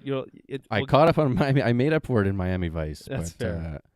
You put all your TV watching into Miami Vice, and that I did. that's I had fair. to. Okay, Something I want to enjoy. You know. I don't like talking down to movies, but I'll say in terms of disappointments, Avatar: Fire and Ash is a rehash of the second movie, and that's unfortunate. Okay. Tron Ares is a movie that I've been waiting for a very long time. I love Tron Legacy. This movie is worth it for the Nine Inch Nails soundtrack alone. It's a really cool looking music video for Nine Inch Nails, but Okay. unfortunately not more than that. Eddington is a movie that you're thinking, Bear? oh well, we loved Paddington. I'm thinking Paddington. Yeah, that's Paddington. You're right. You think, oh, One Batch for Another, you gotta love Eddington. No, Eddington is way too on the nose, and it's not an enjoyable watch. I didn't like it. Okay. And then Captain America: The Brave New World. That movie's just really bad, and I think it's a shame because I think Rhodey deserved to have a good Captain America movie, and we don't really get that. Was that the one with Han Solo? his name? Yes, with Harrison Ford. Yeah, Yes, there we go. Couldn't think of the Red name. Hulk. Yeah. Yeah, Red Hulk. That's That's the part where you're like, I can't buy Harrison being plays a great president, and he's Yeah, playing sure. the president, but it's like, because he's done it before. yeah, but he's also recasting. Like Hurt, who died and stuff. So Yeah. it's all of it's just a mess. Yeah. It was reshot over and over and over again. They originally had a character in there that was like an Israeli superhero, and they're like, well, we can't have that anymore. Yeah. So Those don't exist. well, anyway, they just did it's a whole thing. So that movie is a victim of several problematic scenarios. It just unfortunately means the movie sucks ass. So okay, here are my special categories. Best anniversary re-release that I saw in theaters this year. Jaws 50th anniversary. This is the first time I saw Jaws all the way through, Okay. nonstop. Turns out that Spielberg, pretty good Yeah, director. he knows what he's doing. Yeah. Jaws is a really fun thriller. It's got one of the best, it's got such great characters in it. and it's just like it's a fucking shark, man. Yeah, it's cool. Things- It's really cool. There's a scene where they go like diving at night yeah, that has a jump scare. It got me. yeah. And what a great villain. Just like a money hungry mayor. Yeah. What a great, and like they don't like skimp out on the deaths. Like there's a kid gets killed. Like that's crazy. And Dreyfus is just such a that guy's a maniac. I'd like. Oh my god, the whole movie is just great. So yeah, Jaws 50th anniversary killer. Kill Bill: The Whole Bloody Affair. Watched the first and Haven't second seen it movie yet. all together. Well, the whole thing. Yeah, and turns out Kill Bill pretty freaking great. Like it's not that different, But I haven't seen it I never saw it in theaters. So you haven't watched the Fortnite release yet? I can't say I have. It's supposed to be good. I mean, but like, come on, just put it out so we no, can. That's stupid. I won't. I don't know. Kill Fair Bill enough. as a movie. It's an operatic Western samurai film. So it's what Star Wars would be if Tarantino made it. And it turns out I'm okay with that. As I think I talked about on the show, it's drags in the middle, but it's fine. That's my 1A. Okay, best superhero fare. Superman, number 1. The Boys, did that come out? The Boys was last year. Invincible year. season 3 was this year. Okay. I could have included that here. Superman for DC, launching the new DCU. Corn Sweat as the new Superman. I think this movie hits. It does. I think it establishes that Superman brings back Superman in the way that I think people think of Superman. Okay. Which is like a character full of hope and who embodies hope and acts like that, and not like a brooding, sour, like basically Batman, but if he was Superman, which was what the Batman in Campbell daytime stuff was. Yeah. Yeah, So it happens during day, which is a nice change of pace. It's funny, it's heartfelt. It gives me hope for what DC can bring to the. Look at that! Theaters. You got hope. I know, and then also like Marvel's gone through its own challenges. Good. I mentioned a movie that I just didn't like at all from earlier this year, which is Captain America: Brave New World. Here's a movie that I think did do really well in terms of its execution. But did not do well box office wise, which is Thunderbolts. Okay. Thunderbolts is a movie where they finally reached a point in the MCU where they can just be like, we're just going to bring a few characters together that can be weirdos. And it's not really about like a big battle with like a big supervillain at the end. It's like more about like battling your internal demons. So this is a movie with a bunch of characters who have shit they got to work out, shit they got to figure out, and kind of like mental health challenges and struggles. And it's like, of course, done through this like superhero lens, but it's funny, it's heartfelt, it's pretty tight at like just over 90 minutes. And a therapy session. It's so like, it's just, there you go. I think it's good. I think generally it's like, it looks good. It's visually, it's got a grittier look than some of the, like, I think really ugly Marvel stuff from the last few years. Yeah. It just feels a little bit more real. And it's dealing with some a little bit heavier themes, and it introduces some cool characters and some cool ideas. And I just think it's a shame that, and it ties together some of the Disney Plus TV show stuff. I just think it's a shame that no one really went to go see it, which fair enough, I guess. They were kind of, this comes out at the tail end of their like really long cold spell. So, okay. Best limited release I saw in theaters. Okay. Wake Up Dead Man, Knives Out Story. There's a Netflix movie. Was that the Josh Brolin? Yes. Okay, so I saw that. You saw it, and? I liked Brolin. He's always good. He's great. Great in that role. Thanos himself. You didn't really like the rest of it? Or not just really. Like too religious it was for just you? No, it was just, I don't know. I just didn't really care. I think Rian Johnson's super smart. And this is another movie, by the way, that is like talking about the current climate in a really kind of intelligent way, where it's like there's this whole bit about how this guy's trying to create a like cult of personality around himself, right? There's a Republican like politician who is just lambasted in this movie. It's really smart. It's funny. It's clever. It's everything that the Knives Out movies have been. True. But it's a little bit darker. I like that there's this idea of Benoit Blanc kind of exploring this idea of religion in a way that he never really understood before. I like that the priest, like not Brolin, the other guy.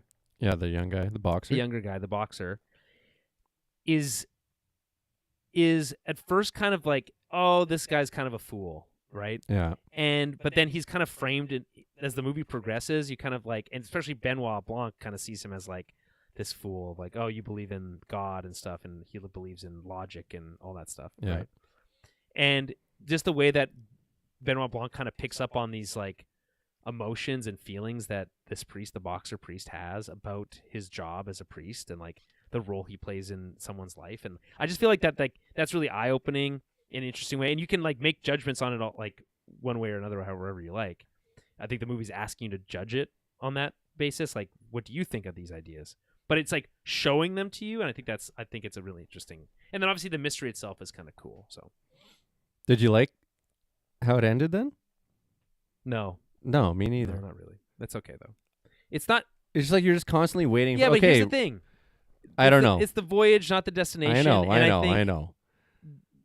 Ryan Johnson in this movie is kind of like commenting on that because he's talking about he's like it's all about the climax, right? Where he stands up and he shows everybody all the things and the ins and outs and all that kind of stuff, and then that's what he lives for, right?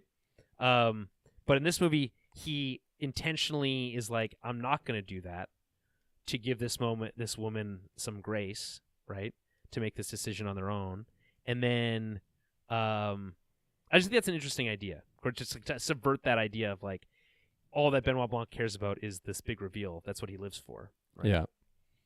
All right. Best limited release I didn't see in theaters. Guillermo del Toro's Frankenstein. Best nerd shit. Predator Badlands. 1A. Predator Killer of Killers. Best old movie I saw this year. Okay. Dead Poet Society. Yeah, I've never seen it before. I haven't seen it probably since It 2003. devastated me. Great Yeah. year, 1989. That was the year I was born. There you go. Devastated me. I was not able to pull myself together for like 2 No? hours after that movie ended. Yeah, no, I couldn't do it. Jeez, The suicide stuff was really, really hard Yeah. to watch. And just like I think Robin Williams' performance is like He's so good, indelible. He's Like, just everything. He does it all. It has some. It shares some things with Good Will Hunting in terms of like For what sure. he's doing, but I just think that like this exploration of like people exploring themselves and wanting to like be who they want to be regardless of what society did or their parents or whatever demands of them, and then the cost of that or the price that we make those people pay for those things is explored in this movie, and it's just like, oh my god, again, it absolutely killed me. And obviously there's an element of like one brother passed away a year and a bit ago, and there's some like connecting elements there that I think really hit there, and it's like, and then like once those things started falling in place, I was like, oh god, I'm a mess. So anyway, that's Dead Poet Society, that everyone knows is an amazing movie. Sideways from 2004. Also watched it this year, actually. Really? I made Jules watch it. She hasn't seen it. So good. It's so good. It's so funny. Yeah. I swear to God, if someone orders a Cabernet Sauvignon. Yeah. I like this movie because it's, first of all, Paul Giamatti's great. He's so good. Thomas Hayden Church plays just the most douchiest dude ever. But I think it's cool to explore a movie. And this movie's like weird because it like looks like it was filmed very cheaply. Yeah. me. It looks like it was made on just like a homemade camcorder. Because it's like someone like smeared Vaseline all over the lens in this movie. Anyway. It's just the way the sun hits when they're out in those vineyards, and they're just like, I don't know. There's something to it, looks though. cheap, but also like kind of romantic, at the And same it time. feels real, though. Yeah, it does. Director Alexander Payne, Paul Giamatti, Thomas Hayden Church. This is like the all-time. This is the wine movie, quote unquote. But like, it's not. Yes, there's a lot of talk about wine. It's not really about wine. It's more about like the complicated nature of life and relationships. Yeah. And I think it's like, it's this person who's trying to do the right thing, but constantly is constantly making mistakes, and then also a friend who is willing to make mistakes over and over and over again and doesn't seem to give a shit about that. Yeah. And then this person's trying to figure out how to like deal with it, and they can't really very well. No, you can't at all. And so I don't know. I love it. I think, and like, I want Paul Giamatti to do more stuff in general. I think this is maybe one of his best roles probably ever. So anyway, love this movie. Yeah, it's a must watch. Yeah, It won Best Picture. it's a classic. Yeah. Okay, let's. And it just makes you want to just go to a winery and just crush wine. Dude, Like, how good does that trip look? I'm sorry. Every time I'm at a winery, I'm having the best time of my life. I've never been. You've never been to a single winery? No. I gotta go. Okay, so we should should plan do one. a trip to Kelowna Okay, done. because it's easy to get there. The wines there are really, really good, Okay. and they're close together. The wineries are close together, and if you go on off hours, you can just like hang out, and they'll just give you more and more. Good. I'm an off-hour guy. That's It's right up my so alley. good. I did a self-guided wine tour there on a bicycle once. What, you snuck in, you mean? No, I didn't go on a tour. I didn't like pay for a bus tour or whatever. Oh, I just you can rented just a go bike oh. and I biked from winery to winery. You can just up bike all around. these massive hills. That's fucking Yes. sweet. Yeah, I'm down. And then by the end of the day, my phone died. I didn't know how to get back to it. This is where I was camping in Kelowna, and I managed to find my way back in the middle of the night without any cell service and plastered on wine and fell off my bike on the side of the road. Anyway, it was a real fun time. I would recommend it. That's my yeah, my I want to take do it. on that. Okay, let's just really quickly before we drop here, let's just take a peek at if any of the things that we said resonated with the Golden Globes this year. So the Golden Globes were just what last Sunday? Yeah. It's usually the kickoff of award season. Obviously, Tobies is now part of that, has been for 8 years. Yeah. Okay. Okay, so let's see here. Drama, motion picture. Were there no Golden Globes in the 25? I think this is probably an error because Yeah. I anyway. was like, why would they skip it? Okay. Hamnet drama. Didn't see it. This is like what about Hamlet's or about the Shakespeare's kid? Yeah. I've heard great things, but I've also heard that it's like a little ham-fisted, so I'm not really Okay. sure. Actor in a motion picture drama, Wagner Moura, the secret agent. I've never Never even heard of that. Okay. Actress in a drama motion picture, Jessie Buckley, Hamnet. Okay. We're 0 for 3. Yeah, so far not so good. Original song, Golden. Supporting actress in a motion picture, comedy probably, or is this drama? It's Which one? Tiana Taylor? That's one battle Yeah. after another. Oh We yeah, got sorry, that. Piano Taylor. Yeah, okay. Hey, we got one. We got one. So yeah, drama. Stellan Skarsgård, winner for supporting actor in a motion picture drama. Skarsgårds know what they're Sentimental- doing. Stellan Skarsgård is literally unimpeachable. So, musical or comedy. Okay, this is where the motion. We know we talk about this every year. Yada yada Yeah. yada. They break up their movies between dramas and comedy musicals. Why is it so hard for them to just be like, let's just put a comedy in? A comedy is where there's set jokes. Yeah, I Like, understand. Yeah, Why don't they just set up payoff. Yeah. Why Yeah. don't they have that? Why do they Why have do that? that? Why Why is- do that when you could put? Why do that when you could put one battle after another? Yeah, I guess you're right. Yeah. Okay. I- Musical or comedy. Okay, got it. But the thing is though, like this is like when you remember when Martian won Best Musical Yeah. or Comedy, and listen, that movie's fine. It has a couple funny moments in it, but it's clearly not a. It's clearly not a comedy. No, right? it's not a comedy. I There's some think, by the funny way, I parts do with think how Leo acts. I haven't seen Hamnet, but I can tell you right now that considering that One Battle After Another was not nominated for Best Picture Drama, Frankenstein should have won this. And I'm not even. Like, How was One Battle After Frankenstein not a should have drama? won this. And if not that, then Sinners, which was also nominated. I think that is an absolute. This is another example of movies, genre films, just not getting love. Yeah. Oh, it is- the movie about Shakespeare wins? Okay. All right. Best motion picture, musical or comedy. One Battle After Another. How is that not a drama? Mari Supreme, Begonia, Blue Moon, No Other Choices, Nouvelle Vogue. I mean, this is obviously a drama, and to say otherwise is insane to me. So that's my take on musical. that. Best motion picture, animated. I'll give you one guess. I know you're reading it, K-pop's but it's obviously. I K-pop know Demon they're gonna Hunter. win. Zootopia 2 made a lot of money though, so there's that. Obviously, that's always the Yeah, biggest but have you not factor? friends with kids? All they listen to is K-pop. Yes, Demon that's Hunters. correct. I don't know that. I'll have to take your picture, your word Yeah. on it. Take my picture for it. I read picture and then that's why I said it. Best picture, motion picture, non-English language, The Secret Oh, maybe Agent, that's, there you go. out of Brazil. Okay. That's why we didn't hear about it. Best performance by a female actor in a motion picture drama, Jessie Buckley, Hamnet. Okay. Best performance by a male actor in a motion picture drama, Wagner Moura, The Secret Agent. That's Oh, from they that really like Brazilian this movie, film. eh? Yeah, but obviously did well. Who else is nominated here? This is usually the Best Performance. Oscar Isaac, Frankenstein. Michael B. Jordan, Sinners. Played 2 roles. No love. She got nominated twice then. Yeah. Joel Edgerton, Train Dreams, Jeremy Allen White, Springsteen, and Dwayne The Rock Johnson got a nod for The Smashing Machine. It looks good, but yeah. I don't think he's going to win anything for no, that. But he's not you know what? gonna. It's an honor just to be nominated. Yeah. Yeah. Okay, moving on. Best Picture for Best Performance by a Female Actor in a Motion Picture, Musical, or Comedy. Amanda Seyfried. It's got to be Tiana Taylor. Chase Infinity. Yeah, we said it already. Cynthia Erivo, Emma Stone, Kate Hudson, and then the winner, Rose Byrne. I guess she wasn't. Tiana Taylor wasn't funny enough in the musical or comedy. Was her movie one in. This is no. That's exactly. Yeah. That's for a dramatic performance. Oh, okay. Rose Byrne. If I had legs, I'd kick you. I like Rose Byrne a lot as an actor, so good. I'm excited for her.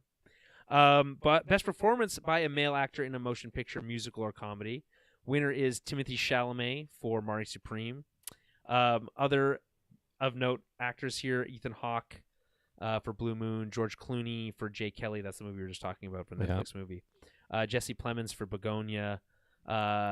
Lee Byung-hun for No Other Choice, and Leo for One Battle After Another. It's crazy that Timothée Chalamet won this over Leonardo DiCaprio, but marketing, man. I guess you could argue that he's going on top of the Sphere in Vegas. Yeah, I guess and making commercials, and Leo's not even. He's not doing a sellout podcasts. like that. He's not a sellout like that. Yeah. Best performance by a female actor in a supporting role in any motion picture.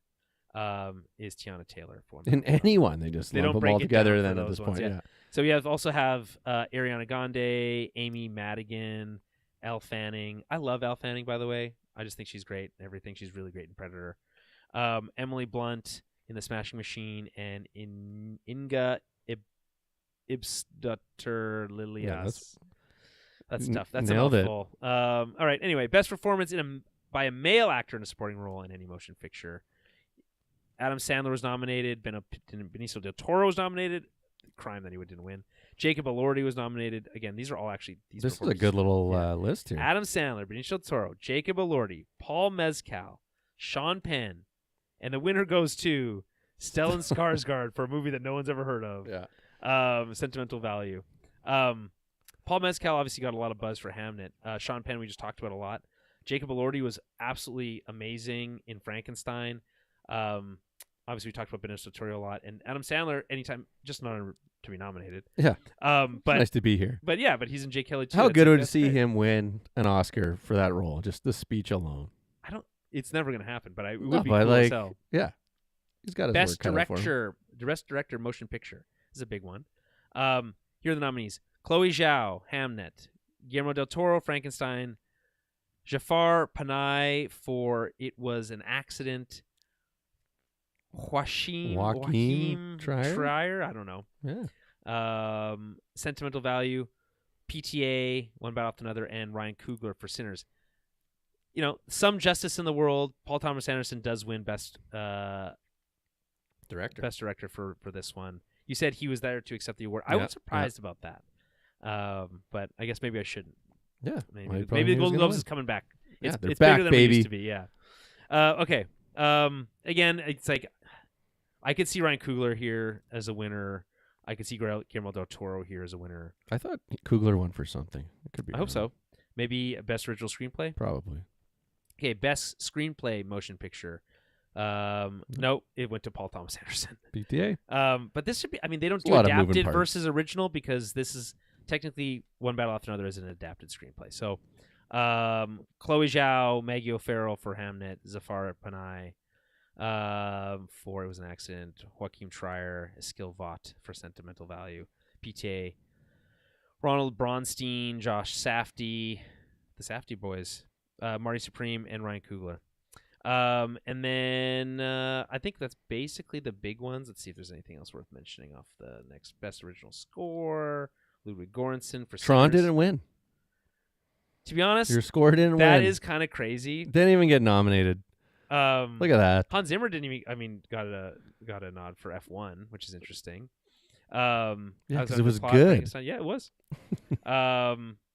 Let's That's fair enough. Best original song obviously went to K-pop Demon Hunters, I don't think it did. didn't it? No. Oh yeah, no, it did. Oh, it did. Yeah. Golden.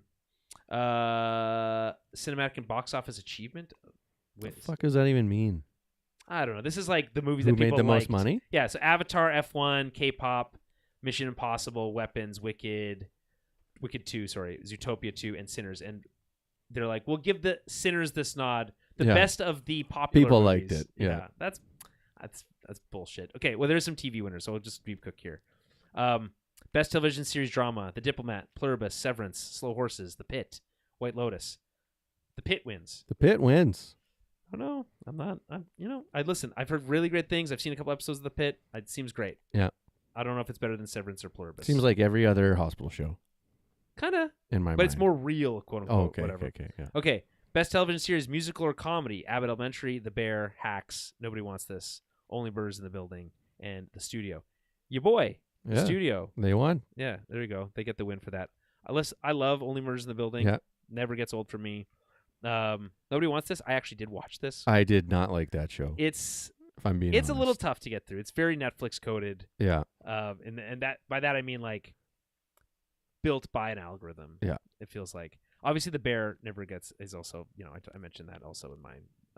Best television limited series, anthology series, or motion picture made for television. Adolescence, All Her Fault, Black Mirror, Dying for Sex, The Beast in Me, The Girlfriend. Adolescence. Told you. For There you just go. Being way too hard to watch, I assume. Wow, eh? I assume that has to be what it is. You just need stuff based on real life. I just like it. I just like sometimes I it's too hard to know. watch. I don't know what to tell you. I Best hear ya. performance by female actor in a television series drama: Rhea Seehorn for Pluribus. You know what? Respect. There you go. Is there anyone else in here that I would? Oh, Kerry Russell was nominated. Kathy Bates was nominated. Helen Mirren, Britt Lauer, Bella Ramsey. Okay, fair enough. Best performance by male actor in television series drama: Noah Wiley, The Pit. Gary Oldman was also nominated. Ruffalo, Diego Luna, Adam Scott. Andor snubbed. Bullshit. Hey, nice to be nominated, though. No, I mean for one, he's the first Andor. This is the first Andor nod. It came too early in the They year. got to be more musicals, I guess. Maybe they should have been nominated for musicals. Best performance female actor in a musical television comedy: Jean Smart for Hacks. She, I think, basically cleans up in that. Yeah, over she's and won over. 3 in a row. 3-peat. Kristen Bell. I always like her, but not for this role. Edibiri. She's great in The Bear. I've loved to have seen her win. Selena Gomez also great in Only Murders in the Building. Natasha Lyonne great in Poker Face. Well, I should mention Jenna Ortega because I mentioned everyone else. Best performance by female actor in limited series: Michelle Williams, Dying for Sex. Best performance in a male actor in television series: Seth Rogen, The Studio. Best performance by female actor in supporting role in television: Erin Daughtry, Adolescence. And then last categories, and we'll wrap this up. Best performance male actor in limited series, anthology, etc. Stephen Graham, Adolescence. There you go. This 2 for is- 2. Yeah, that's pretty impressive. Charlie Hunnam was also named. Jacob Elordi, Jude Law, Matthew Rice, and Paul Giamatti. Best performance male actor in supporting role in television: Owen Cooper wins for Adolescence. Man, Look they at that, cleaned eh? up, And you won't man. watch it. I mean, I don't think I will. Nope. Yeah. Jason Isaacs was nominated. Billy Crudup. I love Billy Crudup. Yeah. I love The Morning Show. It's so stupid. It's such a bad show, but I love Billy Crudup. Yeah, you need the bad shows sometimes. Ashley Walters, Tramiel Tillman, and Walton Goggins. Walton Goggins for The White Lotus, not for Fallout, but Walton Goggins is always great. Stand-up performance, comedy on television: Ricky Gervais, Mortality. I've been meaning to watch that.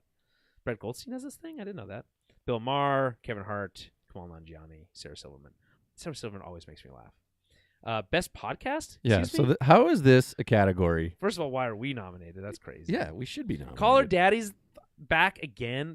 That's wild. Armchair. This been a This is top what podcast for so long. It's not good. No. Armchair Expert with Dax Shepard. Good Hang with Amy Poehler.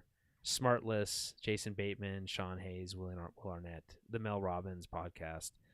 I listened to one of her books. She's only okay. Up first. I don't know what that is. NPR. I mean, a lot of this is like you just be famous, have a podcast, and people listen. And Yeah. it pisses me I don't know what Yeah, if we're famous, we're laughing. Yeah, no, I know. It's crazy. But like, why is this a But category? you know what? I'll appreciate that. That's at least it's an honor to be nominated. Hey, we You know what I'm are saying? in the category. We can be nominated. I'm happy that We can be nominated one day. technically we could be nominated for a Golden Globe. Man. What if you just didn't check your email that one day and we could have like been like, hey, would you They're like to be nominated? And we just didn't hit yes. Is that how that works? Maybe it has to Or do be. you have to submit? I'm not a Dax Shepard guy. Neither am I. Okay, good. Isn't he married to Kristen Bell? Bell. Well, he's lucky for that at least. Okay. In that case, that was Tobies 2025. I hope everyone enjoyed it. We'll be back in the next couple weeks with our what movie are we doing? Boogie Nights. Boogie Nights. We'll be doing Boogie Nights. So we'll watch for that. And hopefully, if you have the opportunity to get another episode in before then, great. Yeah, if not, Try and we'll sneak see. one in. But either way, we'll be back next year with another Tobies. But until then, keep your stick on the ice or something. Peace.